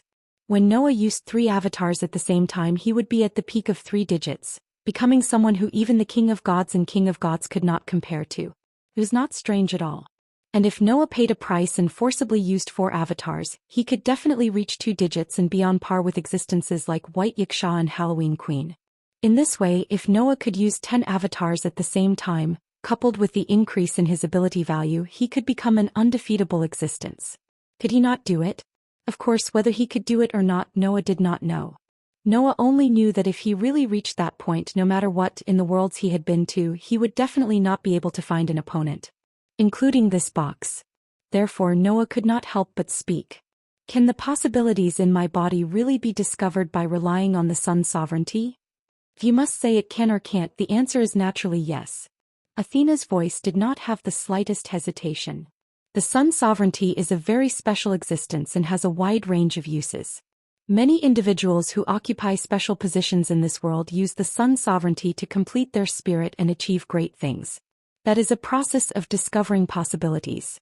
For example, if Galgi could gather 10 sun sovereignty and complete the spirit, he could become an individual who was more than a two-digit existence like Shakyamuni. It was because Galgi was the 10th incarnation of Vishnu, the hero who saved the world in the apocalypse. His body contained the possibility of becoming a supreme existence. That was why he could use the sovereignty of the sun to complete the spirit and achieve himself.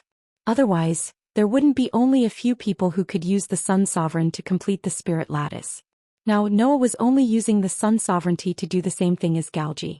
Now, follow my method and use the sun sovereignty to explore the possibilities in your body. In this way, your ability value will be able to draw out your possibilities and turn them all into your strength. After that, Athena began to explain the method of using the sun sovereignty to explore possibilities. Listening to the voice directly in his heart, Noah almost subconsciously closed his eyes and immersed his mind in the depths of his heart. He came to the center of the universe. See. The stone plate with 10 patterns on its outline was still suspended in the universe. See. In the center of the stone plate, in the imprint of the sun, engravings that represented the sun sovereignty were neatly arranged. Under Athena's guidance, Noah integrated his mind into the sun and connected with the engravings that represented the sun's sovereignty. Clang! The next moment, the engravings began to flash with dazzling light one after another, illuminating the entire universe. See.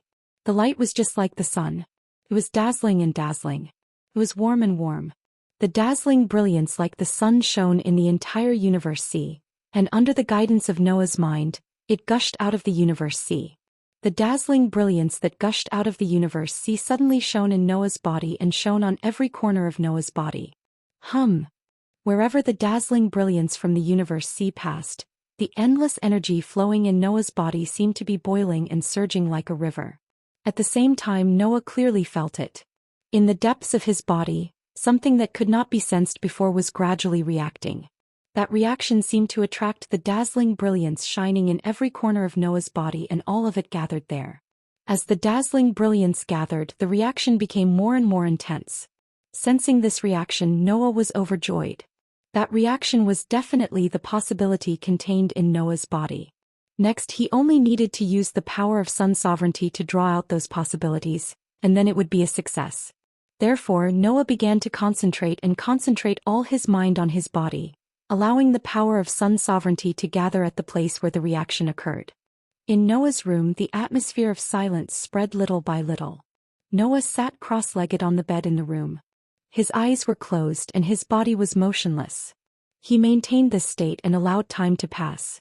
After an unknown amount of time, Noah slowly opened his eyes. The look in his eyes was that of indescribable helplessness. For a moment, the silent atmosphere in the air began to become heavy. After a while, Athena's voice sounded in Noah's mind. It seems that the attempt to use sun sovereignty to explore the possibilities in your body failed. Yes, it failed. Noah had not been able to use sun sovereignty to explore the possibilities in his body. This was because even though Noah had gathered all of his sun sovereignty's power at the corner of the possibilities in Noah's body were only restless and did not show any signs of being drawn out. The possibilities in my body have already reacted, proving that your method is correct, Noah frowned. However, those possibilities have not been drawn out. Why is that? It's very simple, Athena said calmly. Since it can be drawn out but cannot succeed, it is undoubtedly because the power used to draw it out is too weak. Noah hesitated for a moment before speaking with uncertainty. You mean that the power of sun sovereignty is not enough? To be precise, It should be that the power of 16 sun sovereigns is not enough to uncover your potential. Athena sighed, which was rare of her. It seems that the possibilities in your body are more terrifying than I thought. No matter how terrifying it is, if it cannot be used, it will be useless, Noah said helplessly. Then what should I do? Do you need me to teach you the method? Athena said bluntly. Since the power used to draw it out is not enough, then increase the power used to draw it out. Athena's words did not surprise Noah. This was because Noah had already thought of the method. Aren't there still 8 sun sovereignty left? Athena directly stated the most basic solution. Go and collect them. In other words, in order to explore the huge possibilities in Noah's body, Noah had to gather all 24 sun sovereignties. Gather all the sun sovereignties? Noah thought of something and the corners of his mouth slowly lifted. It seems that the gods that I have sealed will come in handy. Are you planning to play a game with the gods? Athena seemed to have thought of the same method and said with some joy. What a man who is unwilling to be lonely, but he won't be boring.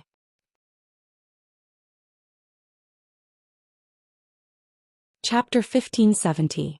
Like a typhoon, the troubles of the gods and Buddhas in the sky started and ended in a hurry. After Noah dispelled them, nothing special happened on that day. Of course, Noah had sealed 1,000,000 gods in front of everyone. It was impossible to stop the news from spreading even if one wanted to. Therefore, the people who had witnessed that scene felt as if they had had a strange dream. They had been talking about it enthusiastically, making the entire vampire's castle extremely lively. It was estimated that the news of Noah sealing 1,000,000 gods had spread to the entire box court, let alone the vampire's castle. Therefore, everyone who knew about this matter was making guesses. How would the gods in the upper echelons of the box court deal with this matter? How would Noah, who had sealed 1,000,000 gods and caused them to suffer fatal blows, deal with this matter? For a moment, everyone was concerned about this kind of thing. It was also because of this that White Yiksha had transferred more than half of the sun's sovereignty to Noah, allowing Noah to have sovereignty over a total of 16 suns. This included the embarrassing matter of the many gods in the upper echelons openly joining forces to attack Noah in order to obtain sovereignty over the sun. They had brazenly tried to snatch it away, but in the end, all of them had been sealed. This was also spread out. In the box court, there were actually many communities that were attached to the gods in the heaven realm. Those communities, because of the orders of the gods in the heaven realm, did not go to the vampire's castle to fight against Az-Dakaha together. Originally, this matter had made the ordinary residents of the box court extremely dissatisfied. After all, everyone was responsible for the rise and fall of the world. Az-Dakaha's existence was a matter of life and death for the entire Hakata. Those communities that did not have the strength to participate in the war were fine. Those communities that were attached to the gods in the heaven realm definitely had the strength to participate in the war, but they did not. How could it not make people sad? This time the gods had openly snatched the sovereignty of a human's son, making the situation of those communities that were attached to the gods even more embarrassing. As a result, whether it was the many groups of gods in heaven or those communities that were attached to the groups of gods, all of them were pushed to the cusp of the storm of rumors and slanders. Their reputations were in jeopardy. However, compared to their reputation, the gods of the heaven realm were more concerned about the gods that had been sealed by Noah. If he could not get Noah to release the millions of sealed gods, the consequences would be unimaginable. Therefore, the gods of the heavenly realm must have made a ruckus because of this matter. However, the people in the lower bound had no way of knowing how big the uproar in the heavenly realm was. They were still spreading the news by word of mouth, which made the name Noah Dole even more legendary. It also made the reputation of those gods even worse. As for what was happening outside, Noah didn't know either. Today, after waking up early in the morning, Noah headed to No Name's headquarters in the minister's hall to prepare for breakfast. Because there weren't many members in No Name, they usually gathered together to eat. Although Letitia claimed that as a maid she wanted to serve her master Noah as much as possible, Noah had no reason to eat alone just because he was being served, so he rejected Letitia's proposal. In view of this, now in the morning, Letitia no longer went to Noah's room to serve him. Of course, this was only limited to the situation where Noah didn't oversleep. If Letitia arrived at the hall and didn't see Noah, then she would probably go to Noah's room to wake him up as a maid and help Noah dress and wash up. In fact, Noah really wanted to complain. Undoubtedly, Letitia was only his subordinate. Why did she always claim to be a maid? At first, it was because of White Yiksha's fooling around that Letitia wore a maid uniform to express her gratitude to Noah. Now Letitia was playing more and more enthusiastically. She had long regarded herself as Noah's personal maid and claimed to be so, which made Noah a little speechless. However, in general, Letitia was happy and Noah didn't lose anything. Every day he could have a cute little maid serving by his side. That was quite a pleasing thing, so Noah didn't correct her. Maybe, sometimes I can deliberately sleep in and enjoy the feeling of being woken up by a golden-haired lowly maid. That's not bad. With this thought, Noah smiled and walked into the hall. In the hall, other than Noah, the rest of the members of No Name were all present. Black Rabbit, whose ears were more sensitive, was the first to notice Noah's arrival. A pair of rabbit ears stood up very flexibly. "Mr. Noah, good morning." "Good morning," Noah smiled at Black Rabbit. The others also noticed Noah's arrival. They all turned to look at Noah. "Good morning." "Good morning, everyone," Noah greeted them. "Good morning, Master," Letitia nodded at Noah. Beside them, Pest also spoke in a very natural manner. "Good morning, Master." However, Pest's words caused the atmosphere in the entire hall to become sluggish. Everyone present turned their astonished gazes to Pest. Their appearance was simply as if they had encountered something inconceivable. Being stared at by so many people with inconceivable gazes, Pest involuntarily took a step back and spoke in a very puzzled manner. What sort of expression is that?" The people present ignored Pest's puzzlement. Instead, they looked at each other in dismay. Their eyes were still filled with disbelief. After a while, Fein Yao looked to Yao and asked as if seeking confirmation of something. Pest addressed Noah as Master. She even took the initiative to greet him? That's right. Yao also had an expression of disbelief. That Pest actually addressed Noah as Master. She even took the initiative to greet him. Rin hesitated for a moment before speaking in a weak voice. "That can't be, right? Could it be that we've made a mistake somewhere?" "That's right," Black Rabbit secretly sized up Pest. "Miss Pest, you couldn't possibly have eaten something bad, right?" You all." Pest clenched her little fists tightly. A well character had appeared on her forehead. "Exactly how rude of a person am I in your eyes?" "That's right," Letitia admonished in a methodical manner. "What you all are saying is a bit too rude." Pest crossed her arms before her and nodded repeatedly. However, in the next second what Letitia said caused Pest to nearly fall down. Pest has only finally come to realize her duty as a maid. Her awakening of her heart to serve others is something that we should acknowledge. Who would wake up from such a messy state of mind? Pest shouted loudly. "I merely acknowledged my master. What's so strange about that?"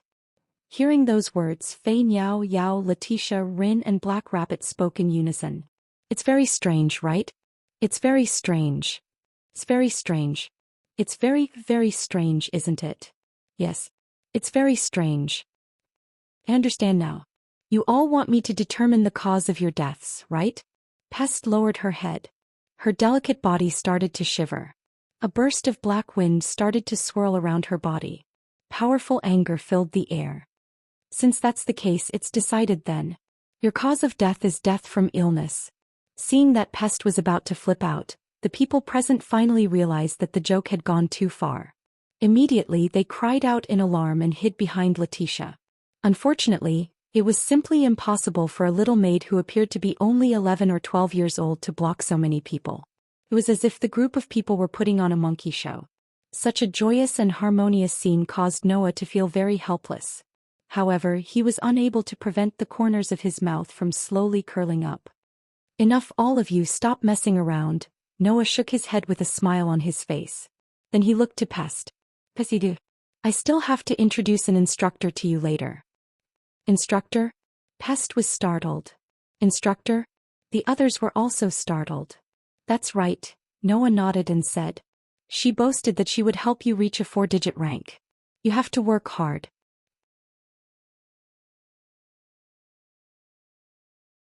Chapter 1571. For digits? Black Rabbit, Flying Bird, Yao, Letitia, Ren and the others all opened their eyes wide. "Me? For digits? Pest, on the other hand, had a blank expression on her face as if she couldn't connect the two factors together. Noah didn't say anything and directly said, "All right. All right, come out and meet everyone." As soon as his voice fell, playing, behind Noah, a platinum light suddenly shone. As if unwilling to be outdone, a silver light also blossomed from behind Noah. Within the dazzling platinum light and silver light, two petite figures slowly appeared. They absorbed all the light around them into their bodies as if they were planning to use the light to form their bodies. Bit by bit they appeared in front of everyone's eyes. The group of people were suddenly blinded by the dazzling light that suddenly shone, causing them to slightly close their eyes. When everyone opened their eyes again, two petite girls with silvery hair that was as soft as moonlight had already appeared on Noah's left and right. However, although the two petite girls also had silvery hair that was as soft as moonlight, one of them only had shoulder-length hair, while the other had waist-length hair. Noah was somewhat stunned as he looked at the girl with silvery hair that was as long as her waist. "Why did you also come out?" Aster didn't say anything. Instead, she tightly stared at Noah, causing Noah's expression to become somewhat unnatural. Immediately after, Aster once again turned her head around. She didn't say anything and had an extremely cold appearance. Noah, who was familiar with Aster, knew this elven girl was definitely throwing a tantrum again because of some inexplicable matter. For example, only allowing Athena to come out but not allowing her to appear. Everyone present knew who Aster was. Although they didn't know what kind of existence Aster was, Aster had once acted in No Name. She even had a very good relationship with a group of girls and had taken a bath together. Therefore, the members of No Name all knew that Aster was also Noah's subordinate. It was just that Aster's presence was usually too weak. It was easy for people to overlook the existence of this elven girl, so no one really interacted with Aster. However, at the very least, both parties had met before and were acquainted with each other. However, no one could recognize Athena. Ren seemed to feel that as the leader he should take the lead and ask Athena tentatively. "You are?" Hearing this, Athena turned her head and looked at Ren. Her pair of seductive snake eyes flickered as if she was staring at her prey, causing Ren's heart to almost stop beating. Under such circumstances, Athena spoke softly. "Although this concubine's name isn't something that needs to be hidden, there's no benefit in saying it. You can just call this concubine Pallas. Pallas is another name for Athena." This title had the meaning of the Maiden of Athens. In Homer's epic, Pallas was often used to refer to Athena. Therefore, many people believed that Pallas was the original name of the goddess of wisdom, Athena. In the later development of history, as the Athenians worshipped this goddess gradually became known as Athena. Because of this, Athena was also known as Pallas Athena, meaning the Palace of Athens. The Parakians also believed that Athena was born from Zeus and was raised by the river god Triton. Pallas was Triton's daughter, Athena's playmate, who was unfortunately accidentally killed by Athena. The Parakians believed that this myth was the origin of Athena and linked it to the young goddess worshipped in Libya, which was Pallas, making Pallas another name for Athena. From this point of view, there was nothing wrong with Athena reporting her name. As for why Athena reported such a name, Noah also somewhat understood. After all, in the box there was also a goddess named Athena. If Athena were to report her name here, it would definitely involve the issue of her birth. In order to avoid this, Athena did not report her real name and instead reported her other name. This was because Pallas had the meaning of the young girl of Athens. Many young girls who had a deep relationship with Athens would be given this name by their parents. It was like a more general name, so it wouldn't arouse too much suspicion. In fact, other than Ren, who seemed to be somewhat puzzled, the others did not show much surprise when they heard the name Pallas. Pest looked at Athena as if she was sizing her up. She spoke to Noah with uncertainty in her voice. "She is the instructor you spoke of?" "That's right." Noah nodded his head in understanding. "Is there a problem?" "If you must say something, you definitely have it, right?" Pest looked at Athena with a skeptical expression. "Can you really help me reach 4 digits?" It was not that Pest wanted to doubt Athena. Rather, this was not an easy task to begin with.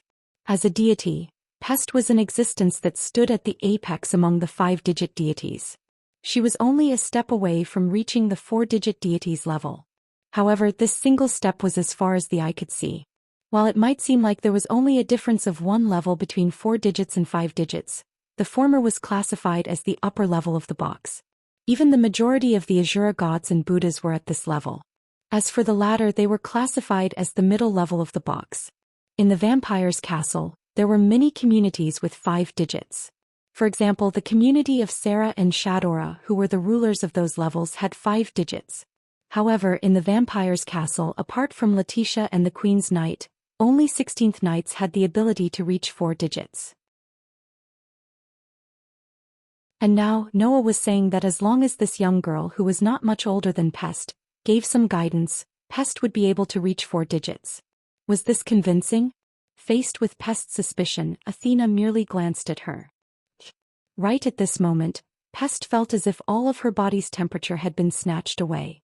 Her blood was gradually cooling down. Even her life was slowly slipping away. That sort of sensation caused Pest to feel as if she had fallen into an ice house. Instinctively, Pest waved her hand. Immediately, a burst of black wind appeared around her. Like a berserk pitch-black air current, the black wind swept toward Athena. The surrounding people immediately cried out in alarm. Hearing the cries of alarm, Pest finally reacted. Her expression changed. However, right at the moment when Pest planned to pull back her hand, the scene that occurred before her caused her expression to freeze. Facing the wind of death that could instantly take away a person's life, Athena looked at it as if she was looking at a toy. She gently extended her hand towards the black wind that was sweeping towards her. Chi. Upon coming into contact with Athena's hand, the black wind immediately emitted a strange sound as if it was a flame that had encountered water. Immediately after, the black wind started to swirl around Athena's hand. It turned into a clump of black gaseous substance that gently landed on Athena's palm. Seeing this scene, the crowd were all stunned. Pest was even more shocked. Athena lowered her eyes and looked at the clump of black gaseous substance in her hand. With a somewhat disinterested expression, she spoke. In the past, this humble one was also an existence that brought about the end of life. However, I have now lost the authority to wield death. Yet, I am able to rely on my understanding of death to seize the authority to control the power of death from you. It would appear that your understanding of the power of death is even weaker than this humble one had imagined. Pest was immediately speechless. There is no need for you to feel ashamed, Athena looked to Pest. With a casual wave of her hand, she dispersed the clump of black gaseous substance in her hand. Although you are still very immature, immaturity also means that you have ample room for growth and improvement. As long as you accept this humble one's training, it will not be difficult for you to reach the 4-digit level. Hearing those words, Pest's eyes started to shine. Pest immediately turned around and looked at Noah.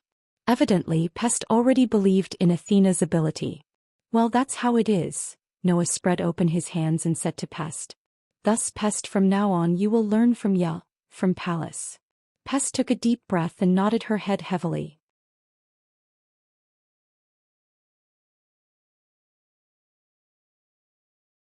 Chapter 1572. Facey lowered her head and remained silent. There was a person standing at the other end of the corridor. Facey was naturally aware of the situation and immediately spoke without leaving a trace.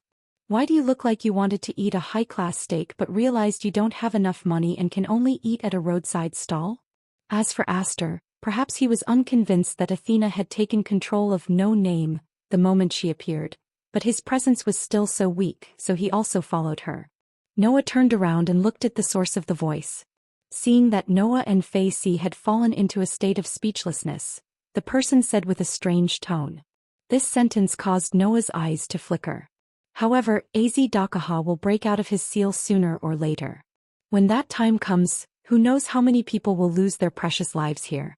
The two rulers of the North and South believe that under such circumstances, they must not be pushed too hard.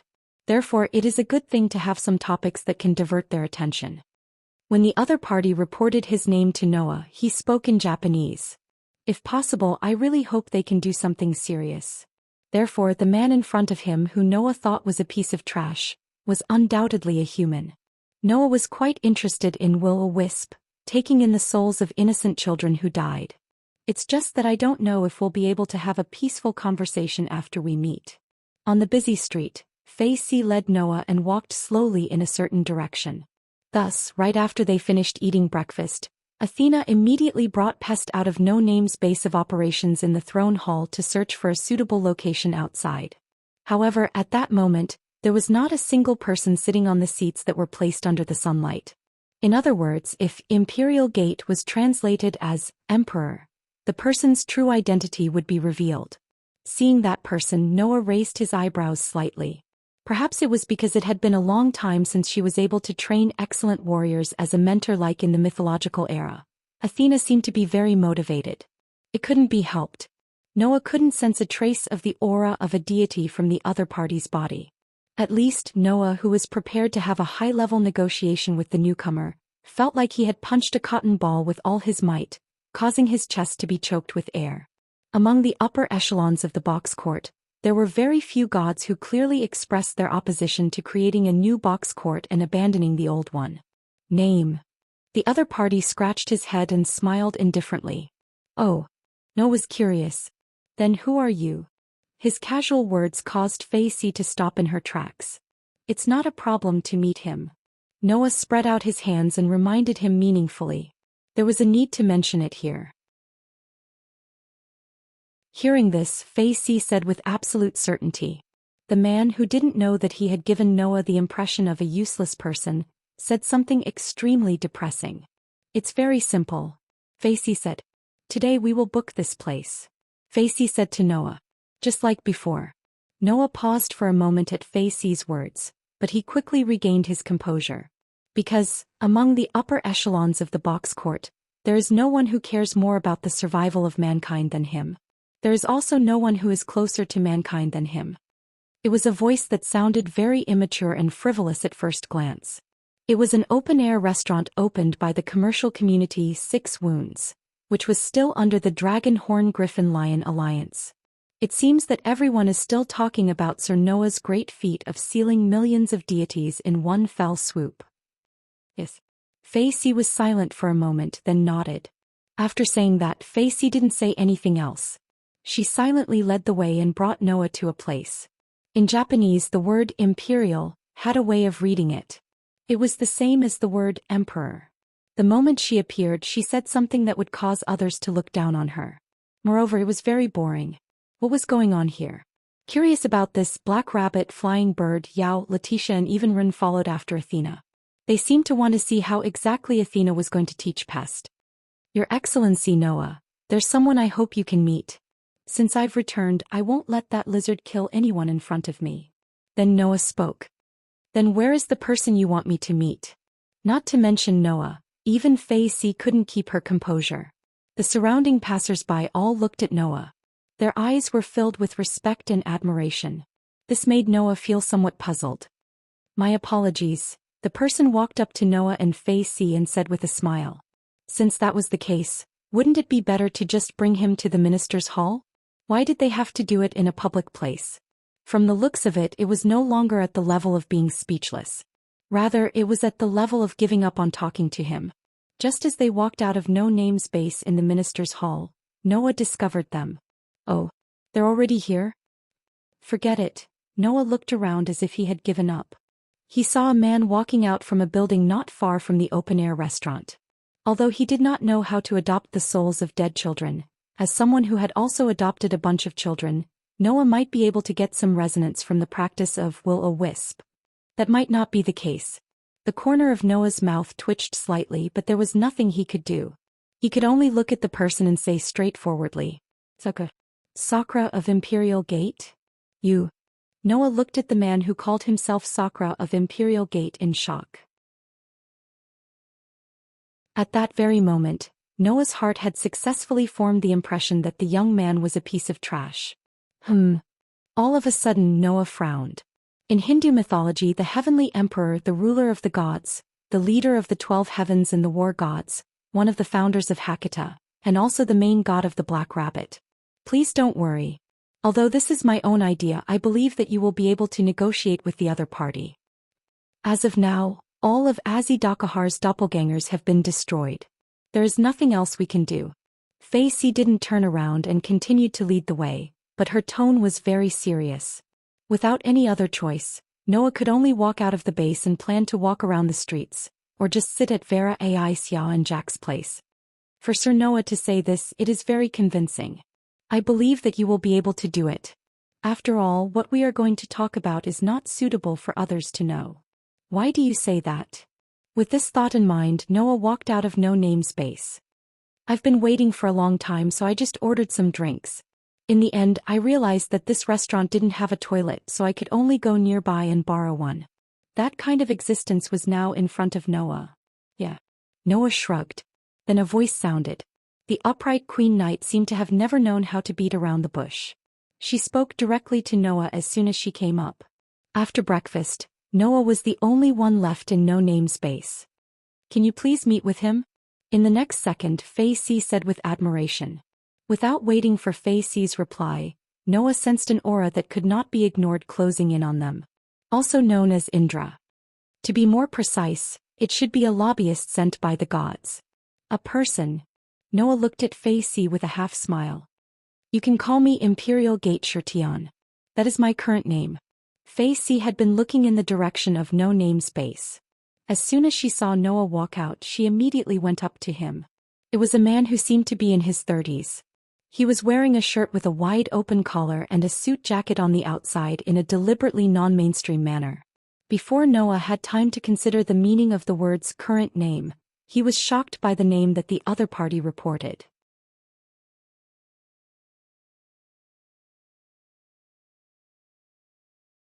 Chapter 1573. Sukha. Although there were many gods in Indian mythology, if one only talked about the degree of fame, then if one asked 1,000 people who knew Indian mythology, those 1,000 people would all say this name. Thunder god. Military god. Hero god. King of gods. This deity had many complicated attributes. However, in India's oldest sacred book, Rig Veda, more than 30% of the content was praising him. Later on, Sakra converted to Buddhism, which made many people know that he was the guardian of Buddhism. However, if one were to look into his origin, Sakra's spirit was one of the strongest and oldest gods that could rival the main god of Greece and the only god of Western Europe. This god was a super god with such a noble status and power. Such an existence was definitely at the level of the king of gods, but he didn't have the aura of a god. Instead, he was like a good-for-nothing human. Wasn't that enough to surprise people? No, compared to being a good-for-nothing, the fact that he was a human was the reason why Noah was surprised. After all, in the inheritance of Indian mythology, Sakra was originally a useless god. He was addicted to alcohol and was fond of women. It was even said that he only did things that didn't need to be done. If he hadn't converted to Buddhism, he would have been despised to the point of being ashamed. Therefore, compared to the fact that he was a good-for-nothing, Noah was more surprised that he didn't feel the aura of a god from him. Logically speaking, with Sakra's divinity in front of Noah's superb sensing ability, it should be impossible to hide the aura of a god. Even if he could hide the aura, there was no way to fake the unique aura of a human. But in front of Noah, this man who called himself Imperial Gate Shirtian was like an ordinary human. There was no sense of disharmony at all. This made Noah surprised for a while, and then his heart moved. Descending from heaven and becoming a human? The so-called descending from heaven and becoming a human referred to reincarnation as a human. In Indian mythology, such inheritance was not uncommon. For example, Vishnu descended from heaven and became a human in order to annihilate the demon king Ravana that the gods and demons couldn't harm. He reincarnated and became Prince Rama, widely known as the hero who annihilated the demon king. This was the only possibility Noah could think of for Imperial Gate Shirtian's situation. And it turned out that Noah's guess was correct. As expected, I can't hide anything from you, someone who can even seal a sky full of gods and Buddhas. Immortal Gate Shirtian curled his lips into a smile. There's nothing I can do about it. In the heavenly realm, I belong to a faction that's closer to humans after all. If I don't descend from the heavens to become a human and lower my own spiritual level, those guys up there won't allow a Lord God level existence to wander around in the lower realm. In the end, it might even evolve into an enemy. Indeed, from what Noah could sense, Imperial Gate Shirtian's aura was too weak compared to the one in the inheritance. If human Shirtian was really that Sakra, then he should be at the top of the 3 digits.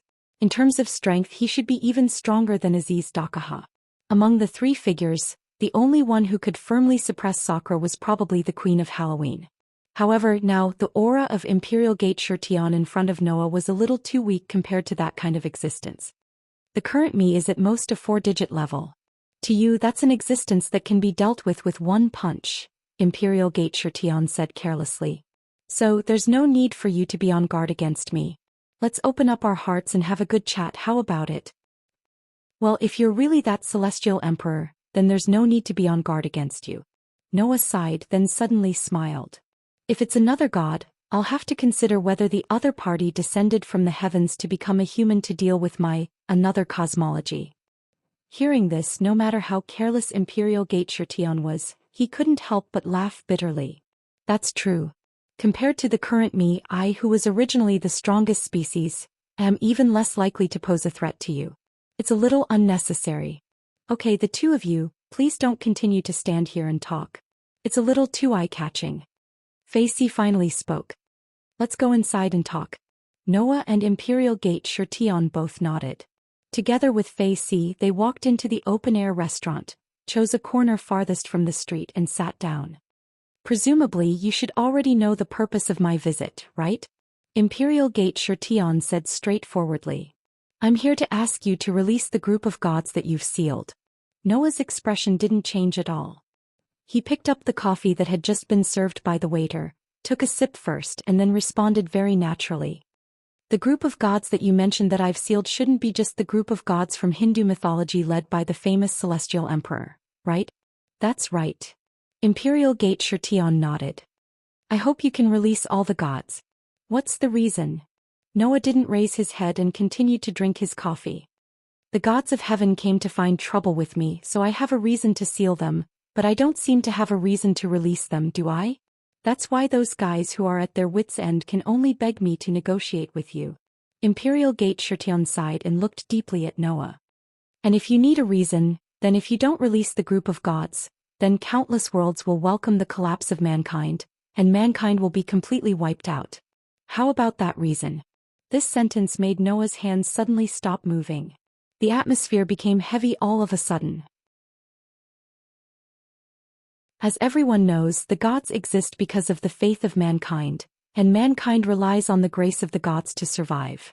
So, whether the gods or mankind came first, this question of which came first, the chicken or the egg, has never been solved until now.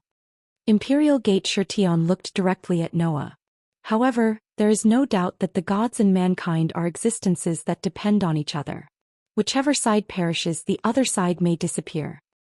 And the gods sealed by His Excellency Noah are the foundation of almost every mythological system. Facey continued Imperial Gate Shirtion's words. If His Excellency Noah continues to seal them, it is very likely that it will cause the balance between the gods and mankind to be destroyed. At that time, mankind's faith will be overturned, and the existence of the gods will be wiped out. The entire history of the gods and mankind will completely collapse, and then the mankind of countless worlds will be destroyed, Imperial Gate Shirtion said. As a reason for you to release the group of gods, I wonder if this is enough? The whole place suddenly fell silent. Noah closed his eyes and continued to drink his coffee as he spoke calmly. In other words, you intend to use such consequences to threaten me? It's not a threat. Imperial Gate Shirtion hurriedly shook his head. Anyway, it's useless for you to keep sealing so many gods. At most, you're just venting your anger. Since you've vented your anger, why don't we just end things peacefully? Isn't that good? End things peacefully. Noah opened his eyes and looked at Imperial Gate Shirtion with extreme sarcasm. Then let me ask you. If I release all the gods, can you guarantee that the arrogant gods that I've sealed will not resent me and continue to cause trouble for me or even the people around me? I really can't guarantee that those fellows won't resent you. Imperial Gate Shirtion scratched his head in annoyance. However, if you believe me, I can make those fellows stop causing trouble for you and the people around you. I can also give you the same promise on behalf of the Queen. If any of the gods were to oppose you in the future, they would be punished by the Queen of Halloween, including the Celtic gods, Facey said at the right time. In addition, Your Excellency is trusted by the White Night King and has even entrusted the sovereignty of the sun to you. With the deterrence of the White Night King and the Queen of Halloween, I believe that no god group will be so brazen as to seek their own deaths. If they don't dare to do it brazenly, then wouldn't they dare to do it secretly? Noah pursed his lips. There's a saying that goes, "It's easy to dodge a spear in the open, but difficult to guard against a stab in the dark." I don't want to regret my choice today in the future. Imperial Gate Shirtion and Fei Si immediately fell silent. After a while, Imperial Gate Shirtion spoke helplessly. "Then what will it take for you to release the sealed gods? What do you think?" Noah's eyes flashed slightly and he suddenly smiled. "Since those fellows are causing trouble for me because of the sovereignty of the sun, then I'll learn from them."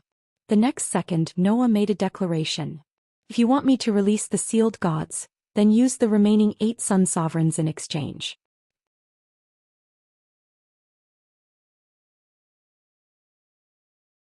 Chapter 1574. Sun Sovereignty. Whether it was Human Shirtion or Fei Si, they were both shocked.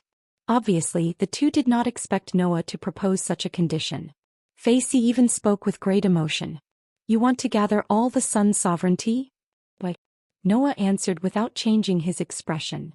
"Is there a problem?" Human Shirtion and Fei Si looked at each other and saw the confusion in each other's eyes. Was there a problem with gathering all the sun sovereignty? Of course there would be no problem. However, that was something that no one had been able to do until now. In the past, in the gift game that decided the ownership of the sun sovereignty, White Yiksha won again and again, but in the end he only obtained 14 sun sovereignty. And Halloween Queen, who was regarded as a strong opponent by White Yiksha, only obtained 6 sun sovereignty. As for the remaining 4 sun sovereignty, even White Yiksha and Halloween Queen did not fight for it. They could only let it flow out and be obtained by various existences and forces.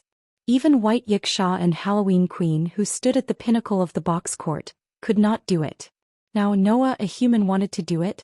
It was believed that if anyone heard this, even if they knew that Noah had the ability to seal millions of god groups, they would still not know whether to laugh or cry, right?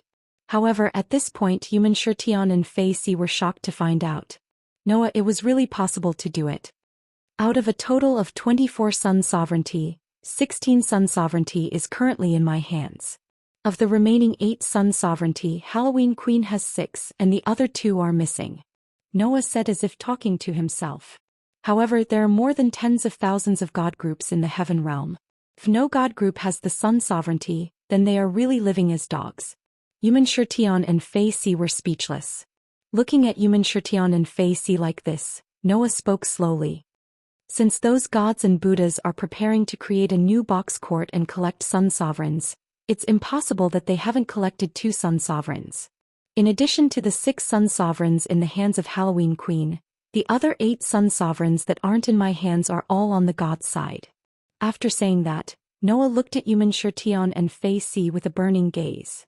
"In order to obtain the sovereignty of the sun from my hands, the gods did not hesitate to openly snatch it away. Now I will return the favor. Just tell the higher-ups," Noah declared in an unquestionable tone. "If you want me to release the sealed deities, then give me the remaining 8 sun sovereigns in exchange. Otherwise forget it." His resolute and decisive words caused Immortal Shirtion and Fei Si to open their mouths slightly, but they were unable to utter a single word for a long time. The two of them had no idea at all. At this time yesterday, Noah actually didn't have any thoughts of returning an eye for an eye. However, things were different now. Noah needed to gather all of the sun sovereigns to draw out all of his possibilities and reach the peak. For Noah, the remaining 8 sun sovereigns were definitely things that he had to obtain. However, most of the remaining 8 sun sovereigns were in the hands of Halloween Queen, and the remaining 2 were nowhere to be found. Where was Noah supposed to find them? Fortunately, the gods of the heaven realm were courting their own deaths. They also delivered themselves to Noah for the sake of the sun sovereigns. They were sealed by Noah, giving Noah the opportunity to obtain all of the remaining sun sovereigns in a short period of time. As a result, those gods who had designs on Noah could only go for wool and come home shorn. Human Shirtion and Fei Si also understood this point. At that moment, a bitter smile appeared on Fei Si's face. "Is there no room for further discussion?" "There is no room for further discussion," Noah said without any hesitation. "Other than this condition, I won't accept any other conditions. Is this okay?" Human Shirtion's expression was also somewhat bitter. "No matter what, The history of the gods and the history of mankind are dependent on each other. If you do this and the gods don't agree, it won't be a good thing when the time comes and the fish dies and the net splits. Don't talk to me about things like righteousness and benevolence. Those gods are just greedy for life and afraid of death. Noah was more or less disdainful.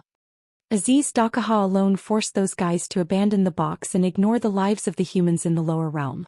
If that's the case, why should I care about the lives of the gods? Moreover, I believe in the possibility of humans. Noah looked directly at Immerse.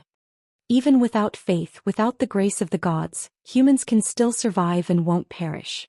No matter what kind of desperate situation you're in, you can still find a chance to survive. That's what humans are like. Noah couldn't help but smile. Isn't it because he was attracted by the possibility of humans that the famous celestial emperor became the most loyal supporter of humans? The bitter expression on Immerse's face became more intense bit by bit. Let's just mention it here. The existence known as Indra was once the evil god of the Zoroastrianism during the era known as Indra's era. Both Hindu mythology and Persian mythology were deeply related to the Vedic mythology. Many of the gods in Indian and Persian myths were, in fact, evolved from Vedic myths. Indra was one of them. Aziz Dakaha was also one of them. These two gods originated from the Vedic mythology and were gradually divided into the Buddhist mythology of Hindu mythology and the Zoroastrianism of Persian mythology. They were once evil gods of the same origin. The difference was that Indra was taken in by the Buddhist sect and gradually evolved into the present Indra. He became the king of gods in Hindu mythology and the evil god's divinity was abandoned. Aziz Dakaha, on the other hand, had always carried out his belief as an evil god and had survived, even becoming the final trial for the humans. It was said before that Velaslana was equivalent to Indra. That was because Indra was taken in by the Buddhist sect in Hindu mythology.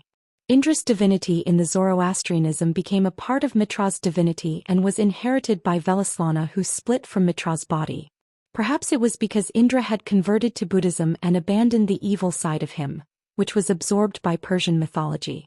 That was why Indra, who was supposed to be an evil god, and Mitra, who was supposed to be the god of contract, were connected together. After all, in the Persian mythology, Mitra also had a story of destroying evil and making people abandon evil and turn to good. He made a contract with him and showed the interdependence of good and evil. Thinking about it this way, Noah and Immerse also had an extraordinary relationship.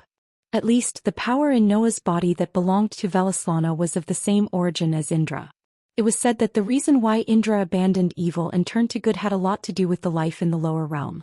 That was why the high and mighty king of the gods stood on the side of the residents of Hakata from beginning to end, right? Then this human who called himself Immerse was no doubt the one who understood the meaning of Noah's words the most. Under such circumstances, Immerse finally surrendered. I understand what you mean. I will bring it back to those guys above. I believe that the group of gods who hid the sovereignty of the two suns will not fight to the death with you for the sovereignty of the two suns. Even if the group of gods who hid the sovereignty of the two suns was not willing to take them out, the other groups of gods would not agree. After all, it was a matter of life and death for the other groups of gods. So, the other groups of gods should also put pressure on the group of gods who hid the sovereignty of the two suns, forcing them to take them out. But Immerse glanced at Fei Si. I can't guarantee the queen. Suddenly Noah also looked at Fei Si.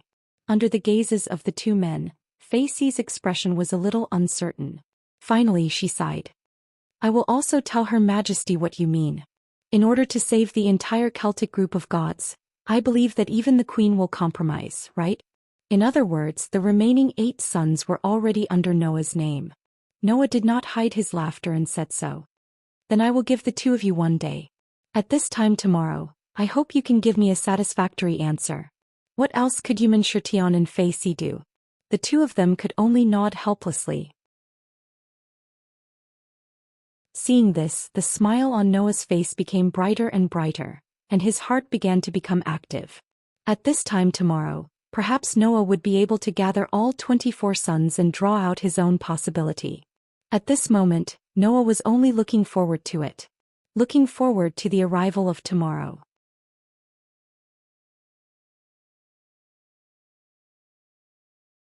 Chapter 1575. Under Noah's anticipation, the next day quickly arrived. The members of No Name, who didn't know what Noah had done in a single day, were also in high spirits as they followed Athena and Pest outside for their special training. However, perhaps because they were bored, Aster didn't follow them this time. Instead, he obediently transformed into his elven device and accompanied Noah.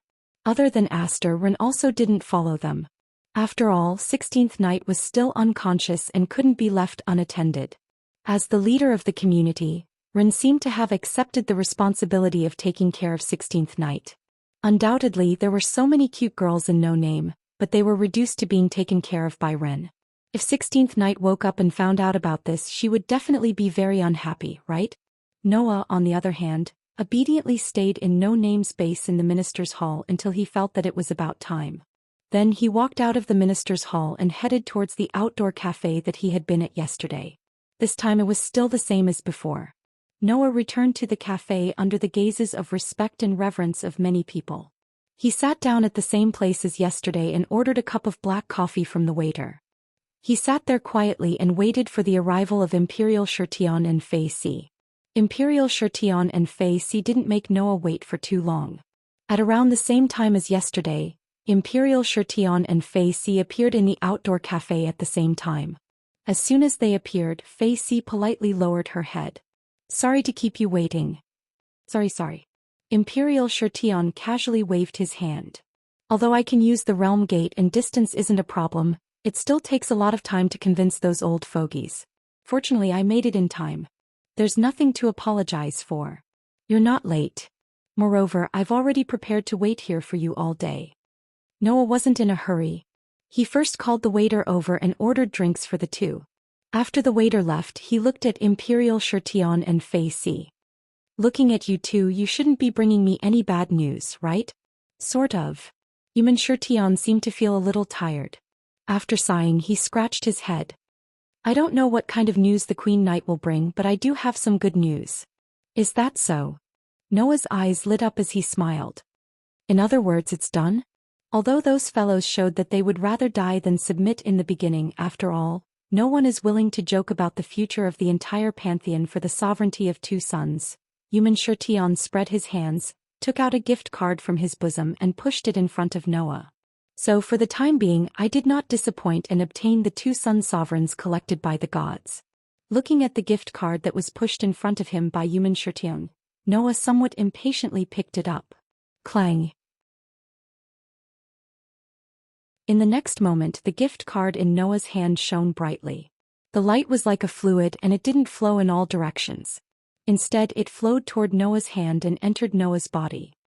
In the depths of Noah's heart, in the center of the stone plate that was connected to the outline of the 10 patterns, the sun imprint suddenly trembled. Inside, 2 brand new imprints appeared out of thin air, and together with the other imprints, they divided the space within the sun equally. With this, the number of sun sovereigns in Noah's hands increased by 2, reaching the level of 18. Only the 6 sun sovereigns in the hands of the Halloween Queen were left. "Okay, my mission is finally completed." Human Shirtion looked at Fei Si with a sigh of relief. "So what did the Queen say?" Noah also turned his gaze to Fei Si, looking at her pretty face wearing a ball mask. Under the gaze of Noah and Human Shirtion, Fei Si's expression was somewhat hesitant. Seeing this scene, Noah and Human Shirtion frowned at the same time. "What's wrong?" Noah said faintly. "Is the Queen not willing to hand over the sun sovereigns?" "I knew it wouldn't be that simple." Human Shirtion was still frowning, but he seemed to be relieved. After all, using the sun sovereigns as the price to release the sealed gods. To put it nicely, it's called a deal, but to put it bluntly, it's a threat. That temperamental queen certainly won't obediently hand over the sun sovereigns, right?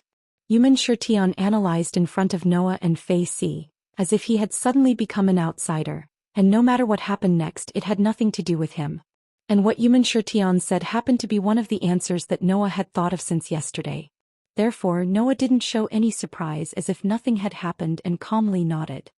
Sure enough, it's not that easy. Although the Halloween Queen was the central figure of the Celtic gods, she was only one of the central figures.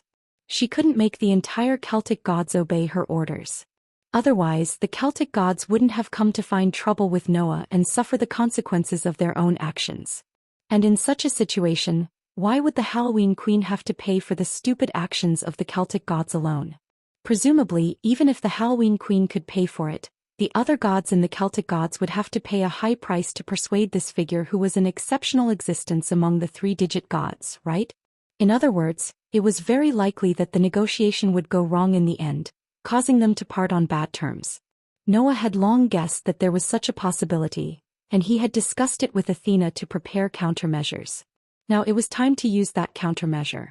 However, just as Noah was about to say something to Facey shook her head and said something that surprised Noah. No, the Queen has actually agreed to transfer the Sun Sovereigns to His Excellency Noah in order to let His Excellency Noah release the sealed gods. Agreed? Noah was slightly stunned. Agreed? Imperial Guard Shirton was also stunned for a moment and then said to Facey, "Then why are you still hesitating?" "I'm hesitating because although the Queen agreed to transfer the Sun Sovereigns to His Excellency Noah, she has a request." Facey looked straight at Noah and said word by word.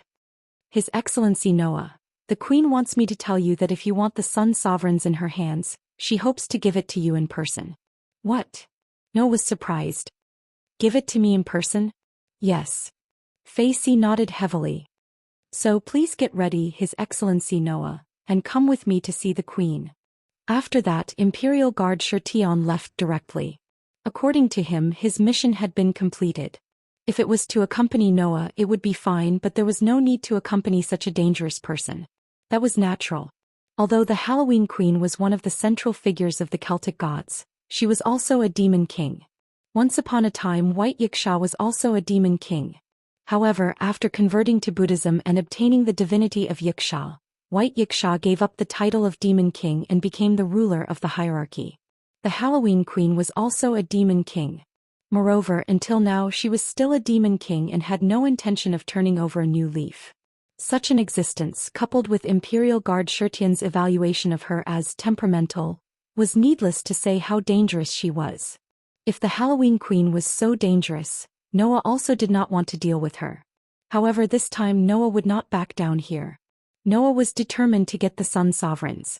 Therefore, under Facey's lead, Noah and Imperial Guard Shirtion went their separate ways and walked out of the street.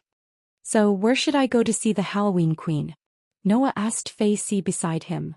"Go with you to the three-digit stratum?" "No need for that," Facey answered directly. "Let's go back to the Minister's Hall." "Back to the Minister's Hall?" Noah could not help but blink. Seeing Noah's puzzled expression, Facey explained. "The Queen is an existence that dominates the stars and the stars. She can connect any place to her location. Even the door of a parallel world can be easily opened. We just need to go back to the Minister's Hall to see the Queen."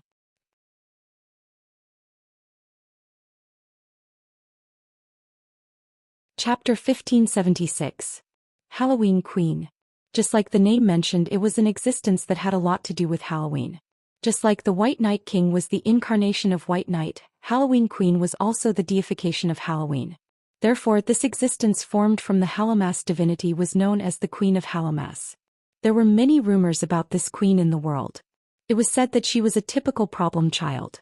If 16 Nights, Flying Bird, and Radiance were considered problem children, then Halloween Queen was definitely a problem child among problem children.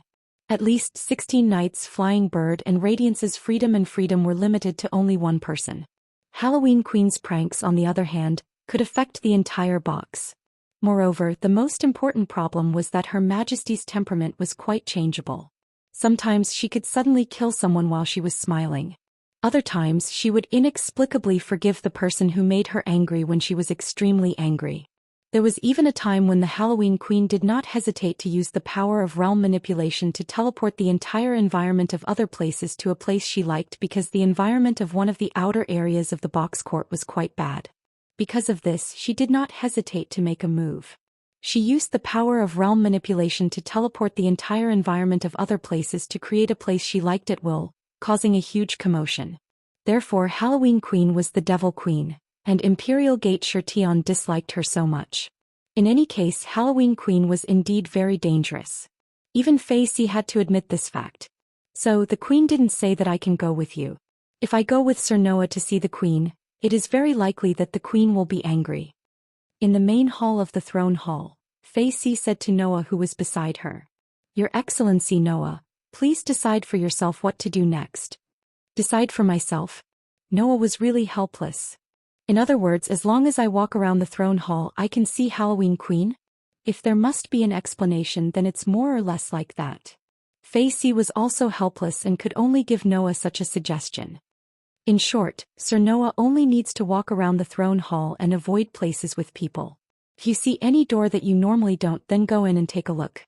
After saying that, Fei Si turned around and left the main hall of the minister's throne hall. Looking at Fei Si's receding figure, Noah wanted to call out to her several times, but in the end he held himself back inside. I have no choice. I can only walk around casually. Noah didn't doubt that he could find the person he was looking for. After all, Fei Si had also said that the Halloween Queen, who could manipulate the star realm, could connect any place to her location. Her ability was quite impressive. Noah only knew two existences who could control realms. Vera could control the realm of life and death. Maxwell could manipulate the realms of cold and heat. However, the two of them were like children in front of the Queen of Halloween. Noah heard that the Halloween Queen could manipulate the realm of the world at will just by flipping through the pages of a book. With such a degree of power, it would not be strange for him to treat the entire world as his own backyard. Therefore, Noah took a step forward and strolled through the corridors of the entire throne hall. Along the way, many people who were also stationed in the throne hall bowed to Noah in fear and awe when they saw Noah. Noah only nodded slightly in return.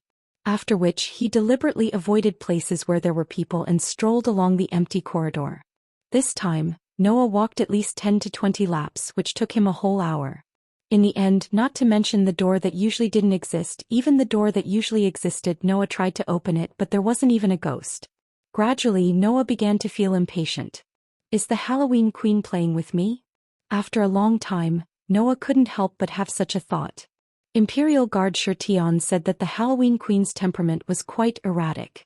Then when Noah wanted to see the Halloween Queen, the Queen was likely to deliberately not let Noah find her. In other words, if it was the other way around, forget it. Noah stopped and said as if talking to himself. Since I can't find her, then I might as well not look for her. After speaking, Noah immediately turned his head and planned to leave. However, the moment Noah turned his head, the wall at the end of the corridor in front suddenly distorted. In the tremor of space, the wall at the end of the corridor squirmed like a rice cake and gradually turned into a door. Looking at the door, Noah secretly said in his heart, "Sure enough, if I don't want to meet her, the moody queen will want to meet me instead." Noah more or less knows what kind of person the Halloween Queen is. With that thought in mind, Noah walked forward unhurriedly and arrived in front of the door that suddenly appeared.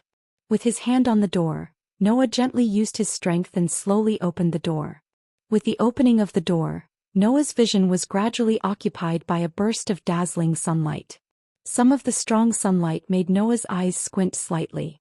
After adapting to the sunlight, he could see the scene inside the door. What appeared in front of Noah was a courtyard illuminated by the bright sunlight.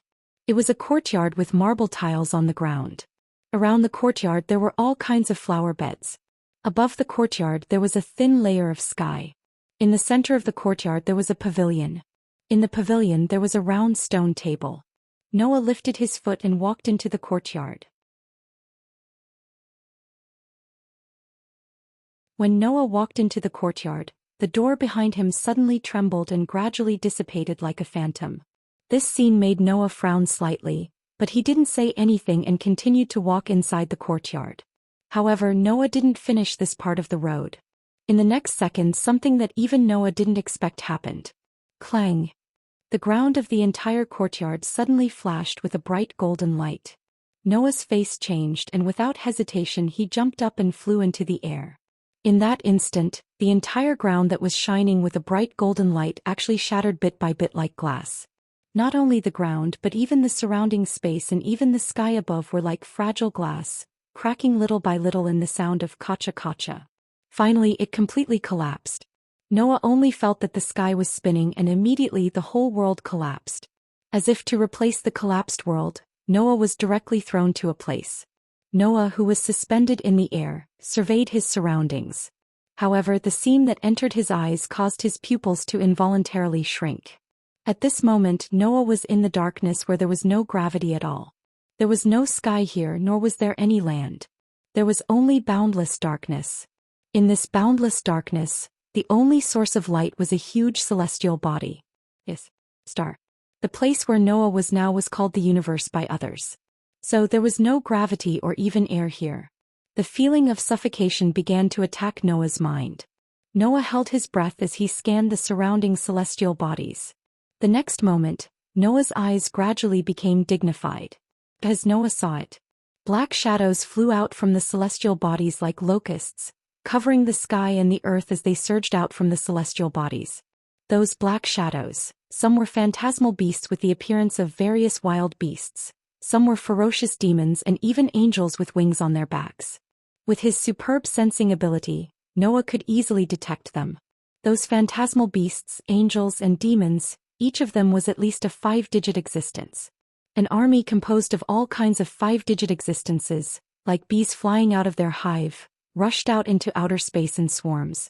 Their target was Noah, teleporting people to outer space in an instant and summoning phantasmal beasts, angels and demons. Is there a need to consider who can do such a thing? Want to show me who's boss? Halloween Queen. Endless divine power suddenly flowed in Noah's body. In the depths of Noah's heart, the stone plate with 10 patterns on the outline suddenly turned and pointed in one direction. The pattern of a warrior holding a golden sword.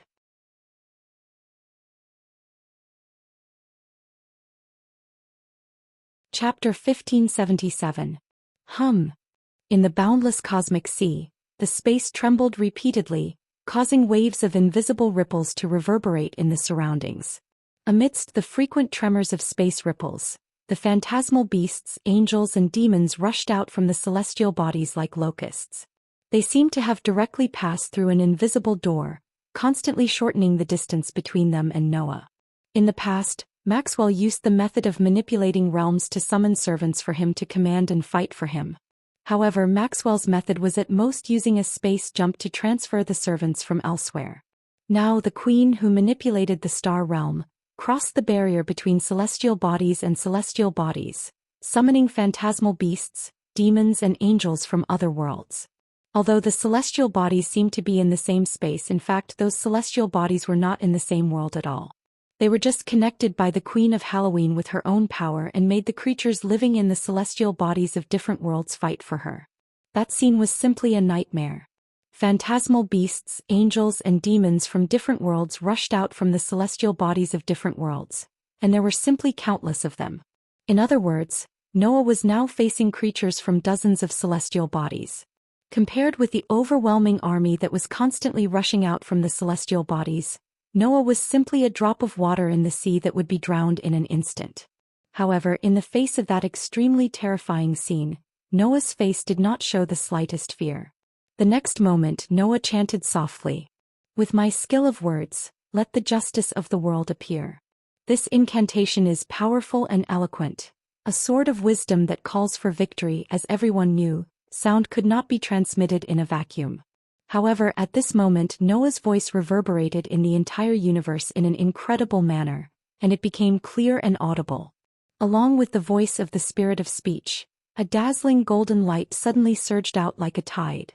With Noah as the center, it instantly covered the entire surrounding space.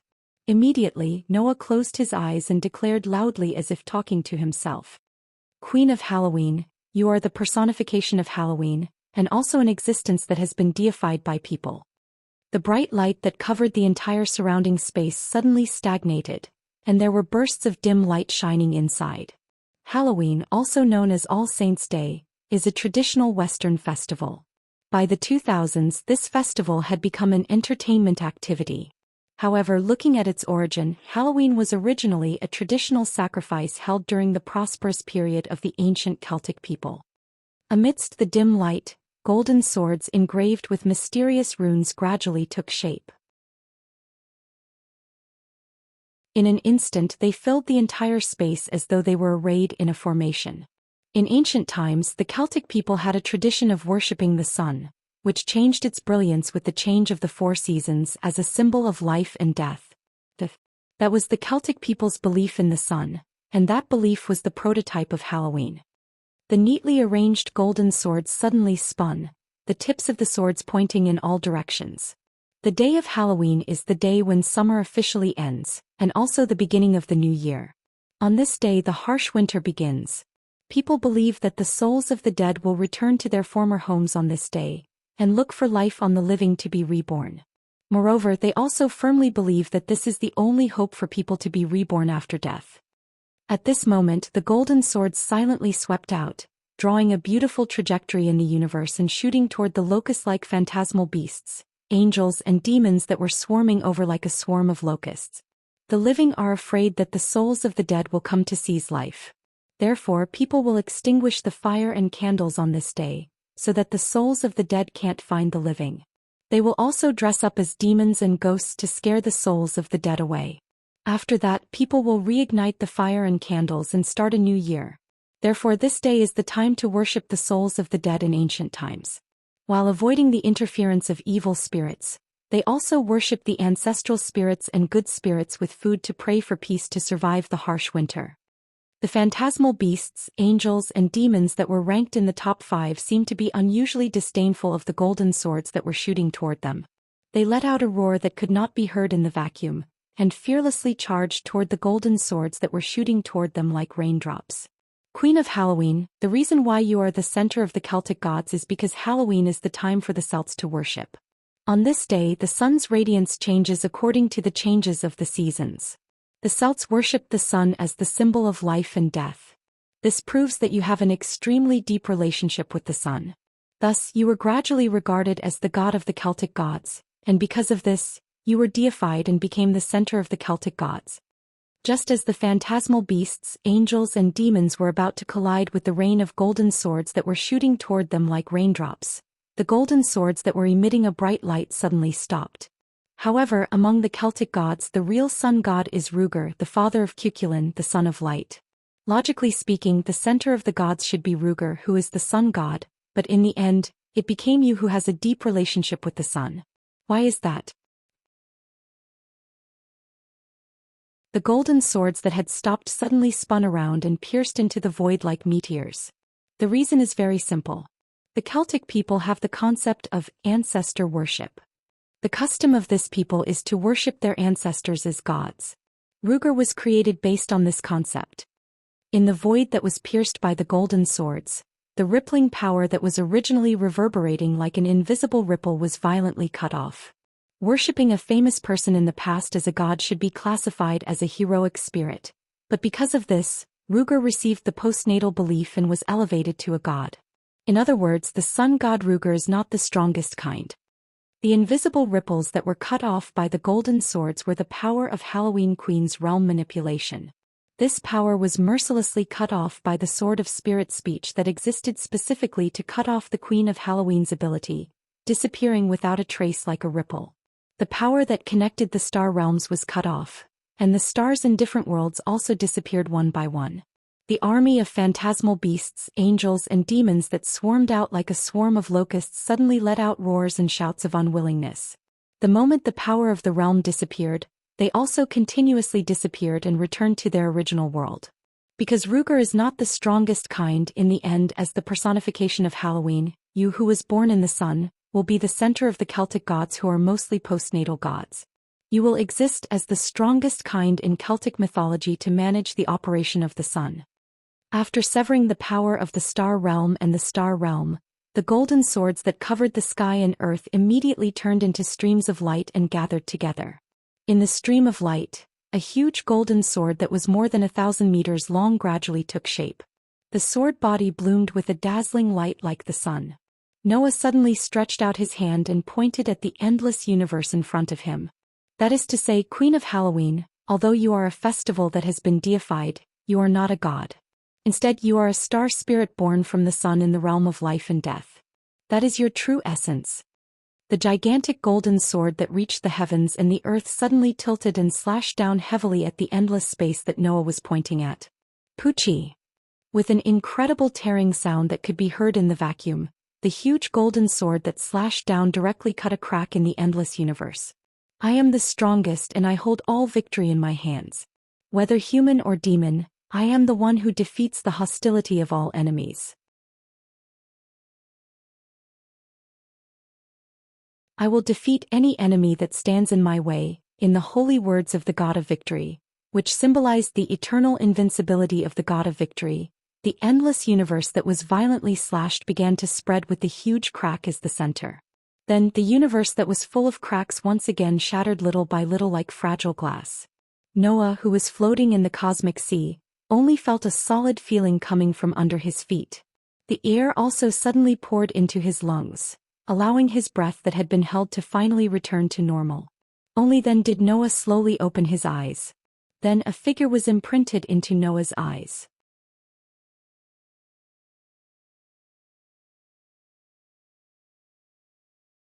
Chapter 1578. When Noah opened his eyes, the first thing that entered his field of vision was the girl who was like the incarnation of the sun. At this time, Noah had returned to the courtyard he saw before, standing in the position where he was transferred to the universe at the beginning. In front of Noah was naturally the pavilion with the round stone table. The girl, who was as bright as the sun, was sitting behind the round stone table, holding her cheek with one hand, tilting her head, and looking straight at Noah with the curious eyes of a playful girl. "Are you Noah, Doria? You're much more interesting than I thought." The girl's voice was as clear as water droplets dripping on a lake. It was quite pleasant to hear. And the other party's appearance was so beautiful that people couldn't take their eyes off her. Long hair that was as bright as gold and reached her waist. Dazzling eyes that were like the combination of sky blue and emerald gems. She was wearing a princess-like dress, but also like the dance dress of a minority race. It was quite gorgeous. On her head, a crown-like headdress sat there, complementing her bright golden hair that reached down to her waist, giving off a very dazzling and noble feeling. Looking at the extraordinarily beautiful girl who was looking at him with a curious gaze, Noah's expression didn't relax at all. Because the body of the girl, who seemed to be 17 or 18 years old, was an incarnation connected to the star. The strongest species that dominated day and night, life and death, spring and summer, autumn and winter, and the star realm and star realm. The star spirit of the Sun Queen of Halloween, an existence equal to White Yiksha at this time, appeared in front of Noah like a playful and cute young girl. Facing Queen of Halloween's curious gaze, Noah's eyes flashed with a somewhat sarcastic light. "It's really difficult to see you, Your Majesty." His words made the Halloween Queen pout her cute little mouth, making her look more like an ordinary young girl. Then the other party said such a sentence as if she was being difficult. "Just call me Queen, I don't like that kind of a dress." "Is that so?" Noah said, unmoved. "But I also don't like the way he treated the guests just now. But thanks to this, I also know how interesting you are." Halloween Queen didn't reflect on herself at all and looked straight at Noah with a smile. "Originally, I was thinking that if the one who had the guts to have ideas about the sovereignty of the sun on me was a boring guy, then I'd simply make him disappear." Halloween Queen's words didn't carry any sense of threat. She was simply stating the truth. Clearly, the star spirit of the sun did intend to kill Noah. "If you kill me, aren't you afraid that those sealed gods will never see the sun again?" Noah didn't say that out loud. Because Noah had already understood the true cruelty hidden in the heart of the Halloween Queen. That was a monster that could not be restrained by common sense. Therefore, even if she knew that the consequences of doing so were very serious, the Halloween Queen would still do it without hesitation. The so-called problem children referred to this kind of people. No wonder even Sakura kept a respectful distance from the Halloween Queen, and Facey didn't dare to lead the way without the consent of the Halloween Queen. After all, if they didn't do it well, they wouldn't even know when they would be killed, and they would die very cowardly. Unfortunately, Noah was not a cowardly person. So Noah spoke indifferently in a tone without any change in emotion. "Is it really just because of the sovereignty of the sun that you intend to make me disappear?" The Halloween Queen raised her eyebrows and said with interest. "Otherwise, is there any other reason?" "Isn't there one?" Noah said as if he was kindly reminding her. "For example, my relationship with White Yiksha is very good, and the famous Halloween Queen is very unhappy with the friend of her biggest enemy, so she couldn't help but make a move." The smile on the Halloween Queen's face slowly disappeared, and the eyes that stared at Noah carried a frightening coldness. With the change in mood of the Halloween queen, the surrounding space seemed to be filled with a pressure that could take away people's body temperature. However, Noah seemed to feel nothing and said to himself, "I'm really glad that White Yiksha's relationship with you is not good. If her relationship with you is too good, maybe I have to keep a little distance from her." With such a sentence, Noah glanced at the Halloween queen and suddenly smiled. "After all, I don't even have a good impression of you, Your Majesty." The pressure in the air suddenly became like a storm, and it violently shook in the direction of Noah. However, at the moment of contact with Noah, the pressure seemed to be bounced off by Noah's body, disappearing without a trace like scattered water. Taking a closer look, Noah's body was flowing with a faint layer of light. That was divine power. Noah, who released a little bit of the endless divine power in his body and maintained it on the surface of his body, shrugged without changing his expression. "You're angry at this level? The legendary queen's tolerance doesn't seem to be very good?" The Halloween queen looked straight at Noah, and after a while she suddenly laughed. "You're really interesting." The Halloween queen was like a blooming flower, and a beautiful smile appeared on her face. "No one has ever dared to provoke me like this in front of me. Even if there is, it is absolutely impossible to survive. Try to scare people as much as you can." Noah curled his lips. "White Yiksha must have provoked you in a worse way than me. Why didn't she die?" "Because I can't kill her yet." The Halloween queen puffed up her cheeks. "Although it's very unpleasant, I have to admit that this is the truth." "Is that so?" Noah looked at the Halloween queen with a faint smile. "Then do you think you can kill me?" "I can't, right?" The Halloween queen tilted her head and said somewhat naively. "At least I don't have the feeling that I can kill you. You can easily eliminate my power and you have more sovereignty over the sun than I do. Plus you have another cosmology. In the box there shouldn't be anyone who can kill you, right?" "Oh." Noah was curious. "Can't even the existence of a single-digit number?" As soon as his voice fell, Noah saw the Halloween queen looking at him with an extremely strange expression. It was as if she had heard something strange. "Don't tell me you don't know anything?" the Halloween queen said. "A single-digit number is the law of the world, not a tangible existence. No, it should be said that even the existence itself is uncertain. That kind of thing, you don't even know how many there are, so how can it be counted?" The law of the world. Noah was stunned. A single-digit number is the law of the world. A factor that even the existence itself can't be confirmed? Is there even that kind of thing in the box? However, if there is, then it's no wonder that Noah hasn't found any description of a single-digit number in any literature. Because it's a law of the world that can't even be confirmed, and it's not even known if it exists or not. By the way, there are only 17 people in the two-digit number. In terms of strength, I can also be counted. The Halloween queen blinked her eyes. "So if I can't kill you, no one in the box can kill you, that's what it means." Noah's heart suddenly became active. It turns out that there are only 17 people in the two-digit number? Since a single-digit number is the law of the world, the concept itself, then the 17 people in the two-digit number are probably the highest level existence in this box. If Noah could fight with his full strength, he would be able to fight against a two-digit number of enemies. That meant that no one in the box court could kill him. And if Noah gathers the sovereignty of the 24 suns and draws out all the possibilities in his body, then in this world, there won't even be an existence that can be called Noah's opponent, right? At the thought of this, Noah was even more determined to obtain the sovereignty of the sun and looked at the Halloween queen. "Let's not talk too much. Your knight said that if I come to see you in person, you will give me the sovereignty of the sun. Now it's time to fulfill the promise."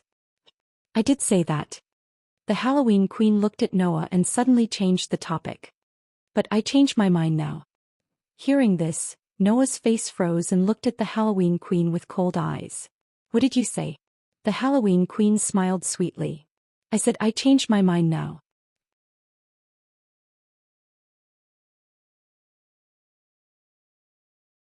Chapter 1579. In the courtyard where the sun was shining brightly, an extremely heavy atmosphere pervaded the entire space. Noah stared fixedly at the Halloween queen, who was smiling at him as if she had done something normal. A sharp glint gradually appeared in his eyes. Although he had long heard that Halloween queen's temperament was erratic and she could do anything, Noah really didn't expect that this person could go back on her words. This made Noah feel like he had been played, and his eyes looking at Halloween Queen became colder and colder. As a result, the divine power that was originally flowing on Noah's body surface like a faint layer of light began to gradually boil, as if there was a flame slowly burning on Noah's body. "Do you want to attack me?" Noah's action not only did not annoy Halloween Queen, but she seemed to have seen an interesting reaction and said so with relish. "It's useless, just like I can't kill you, you certainly can't kill me. If you can't kill me, then you can't get the sun sovereignty." In the box court, the blessings that originated from the individual were powers that were connected to the individual's soul. Without the consent of the user, even the two-digit existences standing at the top of the box court could not forcefully take away these blessings. The gifts that could be transferred at will were only those that actually existed in the form of weapons, props, and items. Sun sovereignty was a peculiar existence between the two. It could exist in the body of the holder like the gift connected to the soul, but it could also be transferred at will. It could even be integrated into weapons, props, and items to create gift weapons that were connected to the inheritance. At the beginning, when Az-Dakaha was sealed, Dragon's sun sovereignty was lodged in a sword, together with the seal of the final trial of humans. Finally, through the hands of Galgi and Bel, it was transferred into Noah's body. Without the sun sovereignty being lodged in an inherent object, if you want to obtain the sun sovereignty in someone else's body, you have to kill the other party. That was why the Queen of Halloween said that.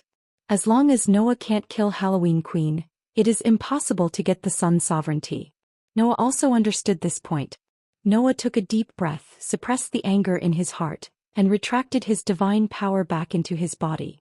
He shot the queen a cold glance, turned around and left. Seeing this, the Halloween Queen was stunned for a moment before hurriedly speaking. "Wait. I only said that I changed my mind. I didn't say that I wouldn't give you the sovereignty of the sun." This sentence made Noah's movements slightly stagnate. Not only was there no joy in his heart, but it also made the anger that he had suppressed with great difficulty become even more vigorous. Turning around, Noah stared at the Halloween Queen with a piercing gaze. At this moment, Noah made up his mind. If the Halloween Queen couldn't give a reason, then she would turn hostile. Perhaps sensing the impatience in Noah's heart, the Halloween Queen no longer beat around the bush and spoke bluntly. "I can give you all the sun's sovereignty, but you have to promise me one thing." Noah replied without hesitation. "No way." "Good. No way." The Halloween Queen replied subconsciously, and then she realized something was wrong and spoke in astonishment. "Hey, no way." Seeing the stunned expression on the Halloween Queen's face, Noah sneered. "There is an agreement between us. If your god group gives me the sovereignty of the sun, I will release all the sealed god groups. That is to say, I have given you the conditions for you to hand over the sovereignty of the sun. Now you want to add another condition. How can there be such a good thing? I almost forgot about those guys." The Halloween Queen's voice suddenly became toneless. "What a troublesome guy, it's better to just kill them all. Is that all you want to say?" Noah closed his eyes as if he had lost all interest. "Then give me an answer. Can this deal be completed?" "Deal." The Halloween Queen seemed to have lost interest in this matter and said casually. "What if I say no?" "It's very simple," Noah said. "No matter which god group it is, I won't release them. In that case, the gods of heaven will be furious because of this, but in a helpless situation they will definitely attack the Celtic gods where the Halloween Queen is. At that time, whether in her position or in other places, the Halloween Queen will be targeted. For the Queen of Halloween, that was definitely not something she could be happy about. So the Halloween Queen's brows finally frowned and she spoke with great displeasure. "Didn't those guys already give you 2 sun sovereigns? I didn't say that I will release the god group who gives me the sun sovereign. Otherwise, wouldn't those god groups who don't have the sun sovereign have nowhere to go?" Noah curled his lips. "Besides, my condition is that you must exchange 8 sun sovereigns. Since your god group can't give me 8 sun sovereigns, then I have no reason to release the sealed god group." The Halloween Queen was silent. After a while, the Halloween Queen looked at Noah and smiled. "I didn't expect that one day I would actually be threatened by a human. It's really something that I never thought of before." Undoubtedly, there was a flower-like beautiful smile on her face, but there was no smile in the Halloween Queen's eyes. Noah was very sure. If it weren't for the fact that the Halloween Queen was not confident in killing him, then, The Halloween Queen would have definitely done it by now. After all, Her Majesty was in existence who would kill just because she felt unhappy. Even if she maintained a smile, she would not hesitate to do cruel things. Are you really not going to consider listening to my conditions? The Halloween Queen said in a clear voice.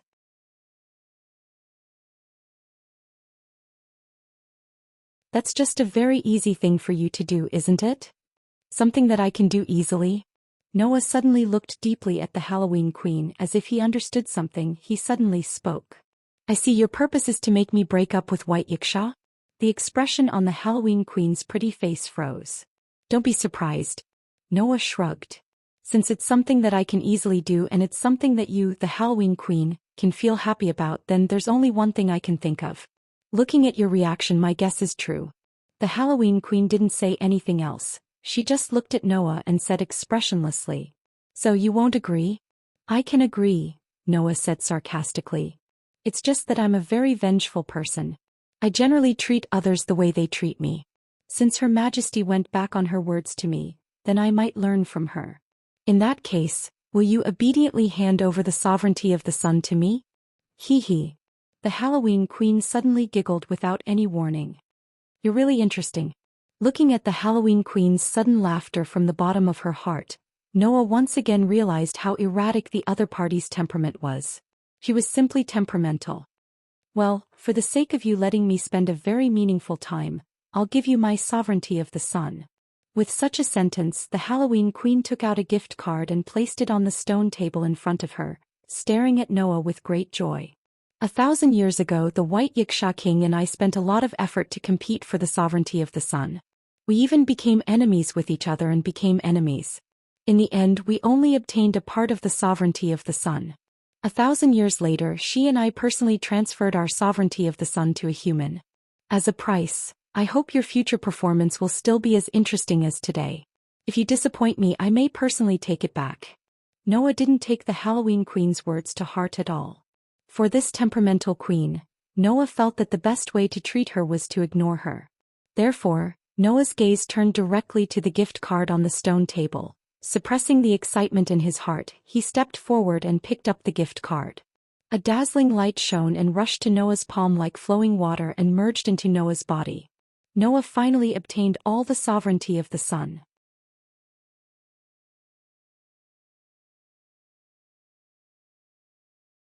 Chapter 1580. Rumble. Above the boundless sky, a thundercloud suddenly appeared. Like a wave, it surged to the other side of the sky. A chariot was being pulled by two raging bulls with lightning flashing all over their bodies. Along with the thundercloud that filled the sky, the chariot was moving forward. Of course, the thundercloud that filled the sky didn't come from the chariot. Instead, it came from the bodies of the two raging bulls. The two raging bulls that were surrounded by lightning and carrying the thundercloud were both divine beasts that had been bestowed with godhead.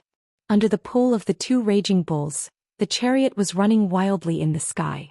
And on the chariot there were 3 people standing. Myron Sherdon was holding the reins and driving the two raging bulls with godhead as if they were riding horses. He was driving the chariot in an extremely wild manner as he galloped forward. Noah and Fei Si stood behind Myron Sherdon. Looking at Myron Sherdon, who was skillfully driving the two raging bulls and using them as horses to pull the chariot, they couldn't help but look at each other.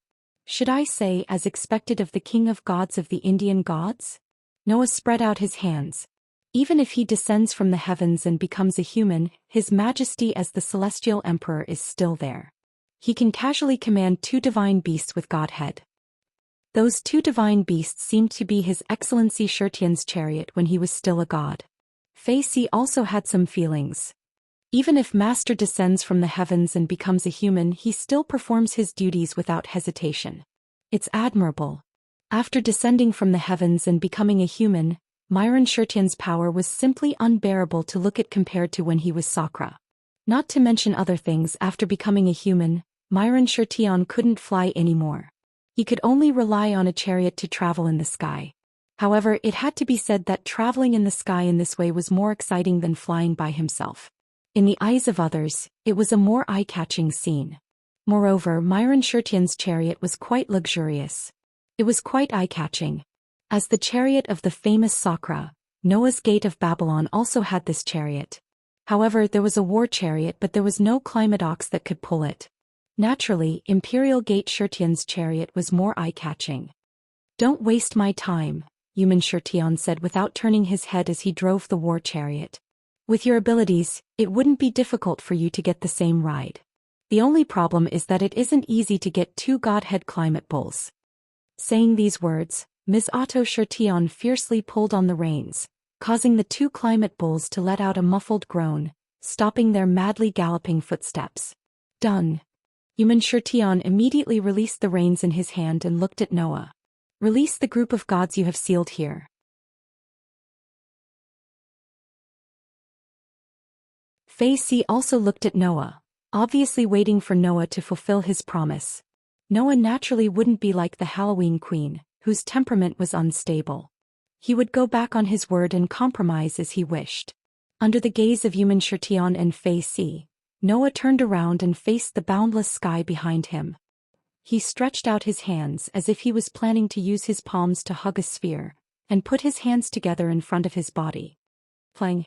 An extremely strong burst of starlight suddenly bloomed in the center of Noah's palms, turning into a light pillar that suddenly soared into the sky. In an instant, it disappeared into the boundless sky above and gradually expanded. In the light pillar, one after another, as if they were ruthlessly thrown out, jumped out one after another, and fell into the sky in an extremely embarrassing manner. The light on their body dispersed, revealing their full appearance.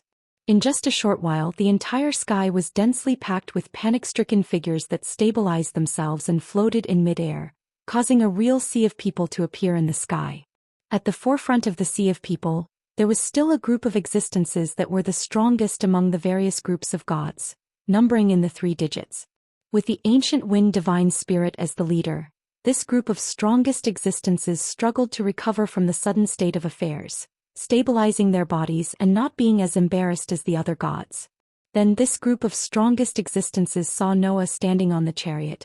All of the strongest existences were shocked and angry, and their bodies surged with an astonishing aura. "Damn it! Bastard! How dare you seal us? Just a mere human."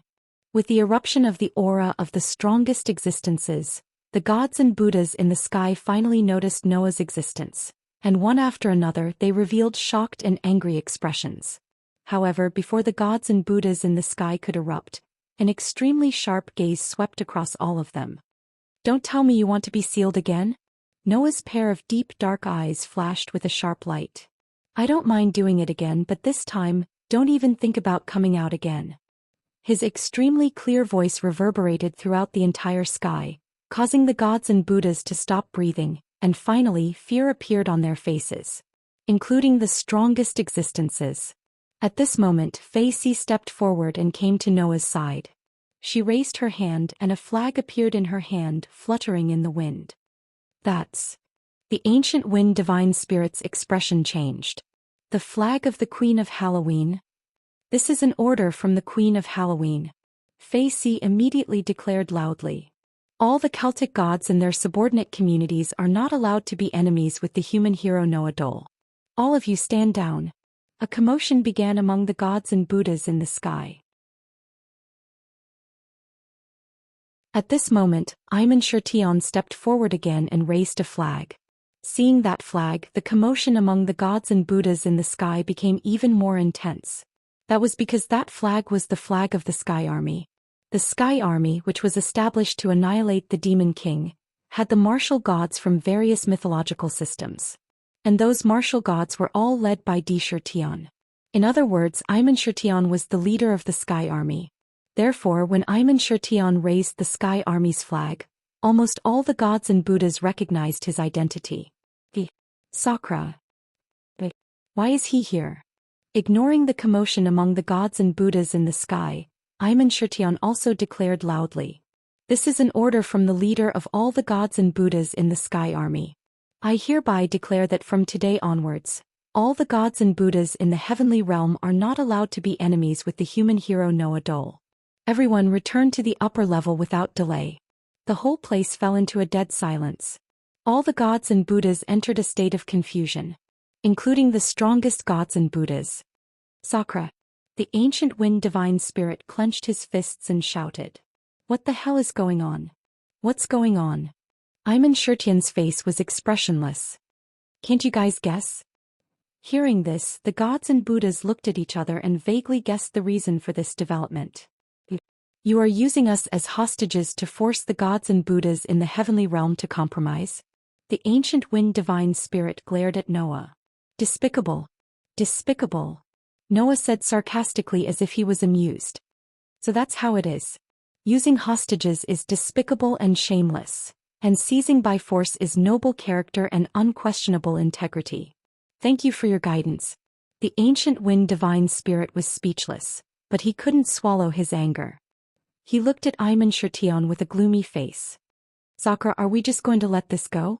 Do you still want to cause trouble for him? Immerse acted as if this had nothing to do with him and didn't care. I don't object, but the premise is that you have a way to deal with the another cosmology of the illusory star Taisui. Let me make it clear in advance, in order to save you, we paid a total of 8 sun sovereignty as the price. If you are sealed again, then this time no one will be able to save you. 8 sun sovereigns. The ancient wind divine spirit was shocked. Doesn't that mean that the human has gathered all the sun sovereigns? That's right. Immerse looked at the ancient wind divine spirit. So let's stop here. All of you go back. This time the gods of the heavenly realm have lost. The ancient wind divine spirit's expression suddenly became ugly. Glaring at Noah with hatred, the ancient wind divine spirit squeezed out a few words. Let's retreat. The gods and Buddhas in the sky didn't dare to say anything. As a result, the mighty group of gods and Buddhas flew to the other side of the sky, their figures gradually disappearing. Looking at the sky full of gods and Buddhas disappear into the horizon, Immerse let out a sigh of relief and muttered. I hope those guys don't do anything troublesome and make it difficult to deal with. Hearing Immerse's words clearly, Noah sneered in his heart. If there was a next time, it wouldn't be as simple as sealing them.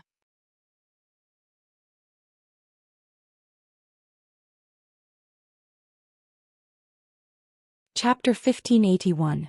After releasing the gods of heaven sealed by the another cosmology, Immerse drove the climate ox chariot and sent Noah and Faith back to the castle. The chariot landed in a corner of the castle and the three of them got off. Alright, the gods have been dealt with. It's about time for me to go back. Imperial Gate Shirtion looked relaxed. I'll have to trouble you to worry about the lower realm. Hearing this, Noah and Faith were slightly surprised. What? Noah could not help but ask. Aren't you going to stay? Stay? Imperial Gate Shirtion asked curiously. Why should I stay? Stay to deal with Az Dakaha. Noah frowned. Anyway, you've already descended to become a human, not a god. Even that lizard's another cosmology won't work on you anymore. Isn't it good to stay and help? Although Imperial Gate Shirtion's power had greatly decreased compared to when he was the king of gods, he was still in the 4 digits. If such a helper were to stay, it would be a great help to them. After all, in the camp, there were only a handful of people who could reach the 4 digits. If Imperial Gate Shirtion stayed to help deal with Az Dakaha, he would be able to share the burden of many people. Noah thought that Immerse was planning to stay behind and deal with Az Dakaha with the rest of the group. Why did it seem like Imperial Gate Shirtion had no such plans? It was unknown if Immerse had seen through Noah's thoughts, but he could not help but laugh. You're right. I have no plans to fight Az Dakaha with you. Noah's brows furrowed even tighter. Not to mention Noah, even Faisi had a confused look on her face. Seeing that, Immerse sighed and asked such a question. Do you know what the essence of the final trial is? Faisi was slightly startled by this question. The essence of the final trial? Noah said uncertainly. Isn't it just a trial given to humans? That's right. The so-called humans' final trial is, in fact, a trial given to humans. Immerse nodded. The humans' final trial was created because of humans. Since it is a trial for humans, what kind of training do you think their existence is for humans? Immerse's words caused Noah's heart to suddenly move. Humanity's final trial, a trial for humanity. Noah raised his eyes and looked at Immerse. That is a trial for the entire human race, not for individuals. Correct. Yumen nodded heavily. Humanity's final trial is a trial given to the entire history of humanity. Once it is passed, humanity's history can develop. Otherwise, sooner or later it will be destroyed. In other words, although humanity's final trial is an extremely frightening calamity that symbolizes the end of humanity, it is also a game to create the future of humanity. Thus, humanity has the obligation to defeat it. Yumen spread his hands. Although I descended to become a human, no matter what, I am unable to defeat humanity's final trial. It is an existence that cannot die. What? Facey said in surprise. Didn't you say that piercing through Dahaka's heart would be enough to defeat him? You are wrong, Queen Knight. Yumen shook his head. If piercing through his heart could defeat Dahaka, then Dahaka would have died at least 3 times. 3 times? Facey was stunned. When Dahaka first became humanity's final trial, the martial gods of the heaven realm led by me descended to become a human and fought with him. The ceiling pillars on his head and shoulders were placed by us when we descended, and at the same time, pierced through his heart. Yumen explained. However, that fellow suddenly came back to life, leaving us with no choice but to seal him up. Later on, that fellow broke out of the seal and caused a huge ruckus 200 years ago. In the end, he was sealed up by the great alliance of Stratum rulers led by No Name, who had yet to lose his name and flag. Even so, we were still unable to take his life.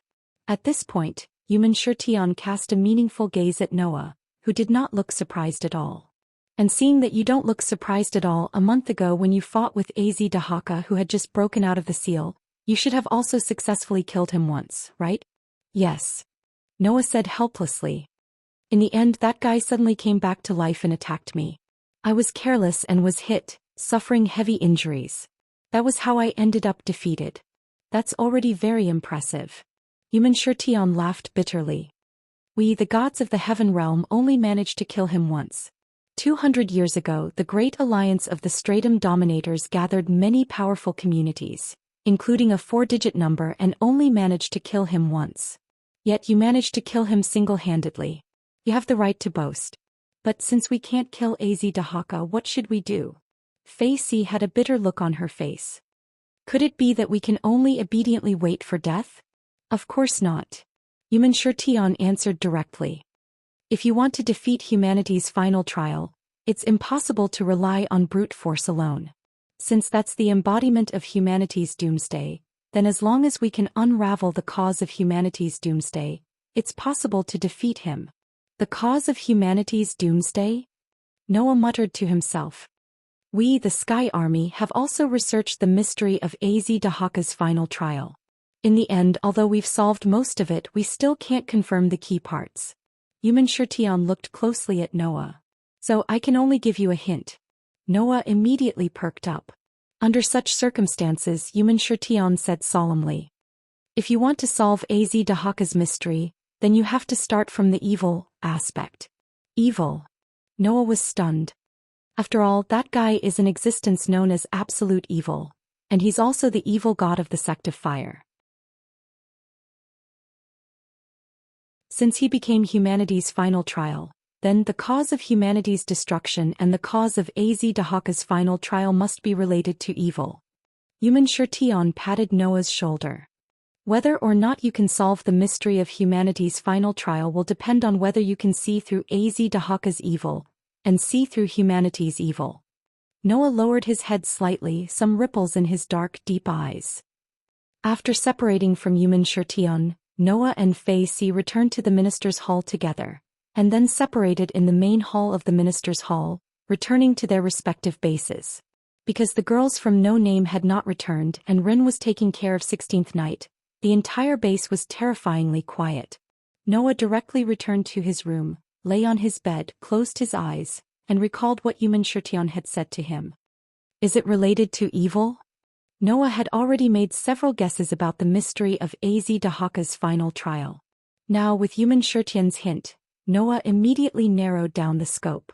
Dahaka had once said that he was absolute evil, and only by crossing over his corpse could one be considered righteous. This just so happened to confirm the accuracy of this statement. It seems that if I want to solve the mystery of Az Dahaka's final trial as a human, I have to start from two aspects. Az Dahaka was the evil god of the sect of fire. If he wanted to solve the mystery, he had to first understand the evil of the three-headed demonic dragon in the sect of fire. Az Dahaka was also a human's final trial. Because he was an existence that was born from the elements that caused the destruction of humans, he naturally had to find the answer from the evil of humans. The evil of humans and the evil of gods, what is the relationship between these two evils? Noah felt that he seemed to have begun to come into contact with the key to solving the mystery. I'll go back and discuss this with Athena. After making up his mind, Noah temporarily suppressed the matter of Az Dahaka in the bottom of his heart, and his mind was immersed in the depths of his heart. At this time, in the depths of Noah's heart, on the stone plate suspended in the center of the cosmic sea, the sun's imprint was evenly occupied by the 24 engravings.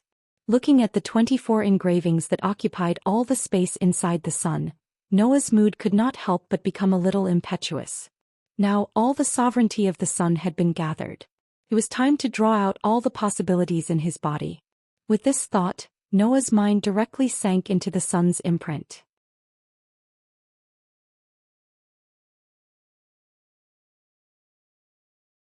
Chapter 1582. Clang. When Noah's mind sank into the sun's brand, the 24 different engravings in the sun shone with dazzling light. That light was more dazzling and resplendent than when Noah had tried to use the sun's sovereignty to guide his own possibility. Compared to the last time, this time, it was not only the number of sun sovereigns that differed, but also the difference between incomplete and complete sun sovereigns. The 24 sun sovereigns were only considered complete sun when they were gathered. They could control the power of the sun in countless parallel worlds and even boxes. Now this power was in Noah's body. With the awakening of this power, Noah's originally somewhat excited mood gradually calmed down. He calmed down and focused all his attention on the 24 sun sovereigns. Dazzling light surged like a tide, spreading across the entire cosmic sea like a million miles of brilliance. Just like the last time, the dazzling light illuminated the entire cosmic sea and directly shone out of the cosmic sea, gently sprinkling on every corner of Noah's body. Noah, who had already experienced it once, did not let the power of the sun's sovereignty stay in his body. Instead, he followed the memory of the last time and gathered all the light in one direction. If someone knew the situation in Noah's body clearly, they would definitely be able to discover it. That direction was the deepest part of Noah's body. Under the cover of the dazzling light that gradually gathered, a throbbing began to occur in the deepest part of Noah's body. Noah was neither happy nor sad. He gathered more of the power of the sun's sovereignty together and gathered it in the deepest part of his body, trying to connect with the throbbing possibility. Suddenly, the dazzling light condensed from the power of the 24 sun sovereignty was like a spider web, entangling the throbbing possibility bit by bit. When all the light gathered together and firmly entangled the throbbing possibility in the deepest part of Noah's body, Noah took a deep breath. With a thought, he let the dazzling light slowly draw out the throbbing possibility. Last time he had failed at this step. As the power of the sun's sovereignty was not enough to draw out all the possibilities in Noah's body, even though the power of the sun's sovereignty firmly wrapped around Noah's possibilities, those huge possibilities were still hidden in the deepest part of Noah's body, not even to the extent of popping out. This time, Noah gathered the power of all 24 sovereign suns in the deepest part of his body without wasting a single bit. He connected with the throbbing and carefully pulled it out. Buzz, buzz, buzz. The possibility that was originally just a little throbbing suddenly trembled violently like never before. This phenomenon did not surprise Noah. Instead, it delighted Noah. It was good that there was a reaction. What he was most afraid of was that it didn't respond. If there was no reaction, then there was no way to start anything. And if it reacted, it meant that at the very least, this action could affect it and make it react. Therefore, without any hesitation, Noah focused all his attention and manipulated the power of the sun's sovereignty. He pulled out the possibility hidden deep in his body little by little. Buzz, buzz, buzz, buzz, buzz. The throbbing possibility trembled even more violently. Under such circumstances, the huge possibility finally emerged a little. However, before Noah could react, an accident happened. The slight possibility that emerged from Noah's body suddenly trembled violently. Bang! The dazzling light entangled in the throbbing possibility suddenly exploded, turning into a burst of light particles and gradually disappearing. On the other hand, the huge possibility that was drawn out seemed to have gone berserk. Not only did it shrink back into the depths of Noah's body, but it also started to tremble violently. In the next second, a huge impact exploded in Noah's body. The sudden change made Noah's heart stop. Then the impact of the explosion directly rushed to Noah's mind, making Noah feel a pain in his head. Immediately, the feeling of the world spinning attacked him. At this moment, Noah's consciousness was cut off. At this moment, Noah only felt that his whole body seemed to be trying to rise to somewhere and kept moving upwards. That feeling was like his soul was out of his body. What's going on? What's going on? What's going on?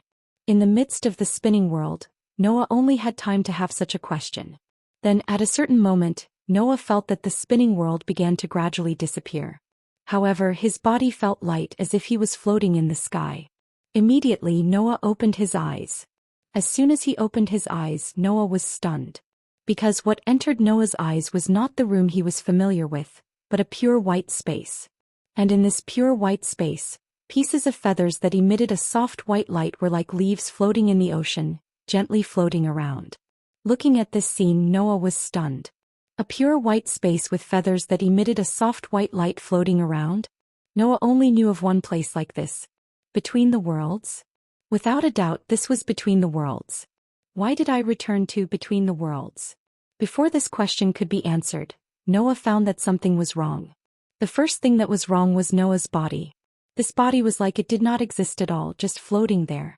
It was weightless and he could not feel any heat. It was like the soul itself, which was very strange. The second thing that was wrong was the pieces of feathers.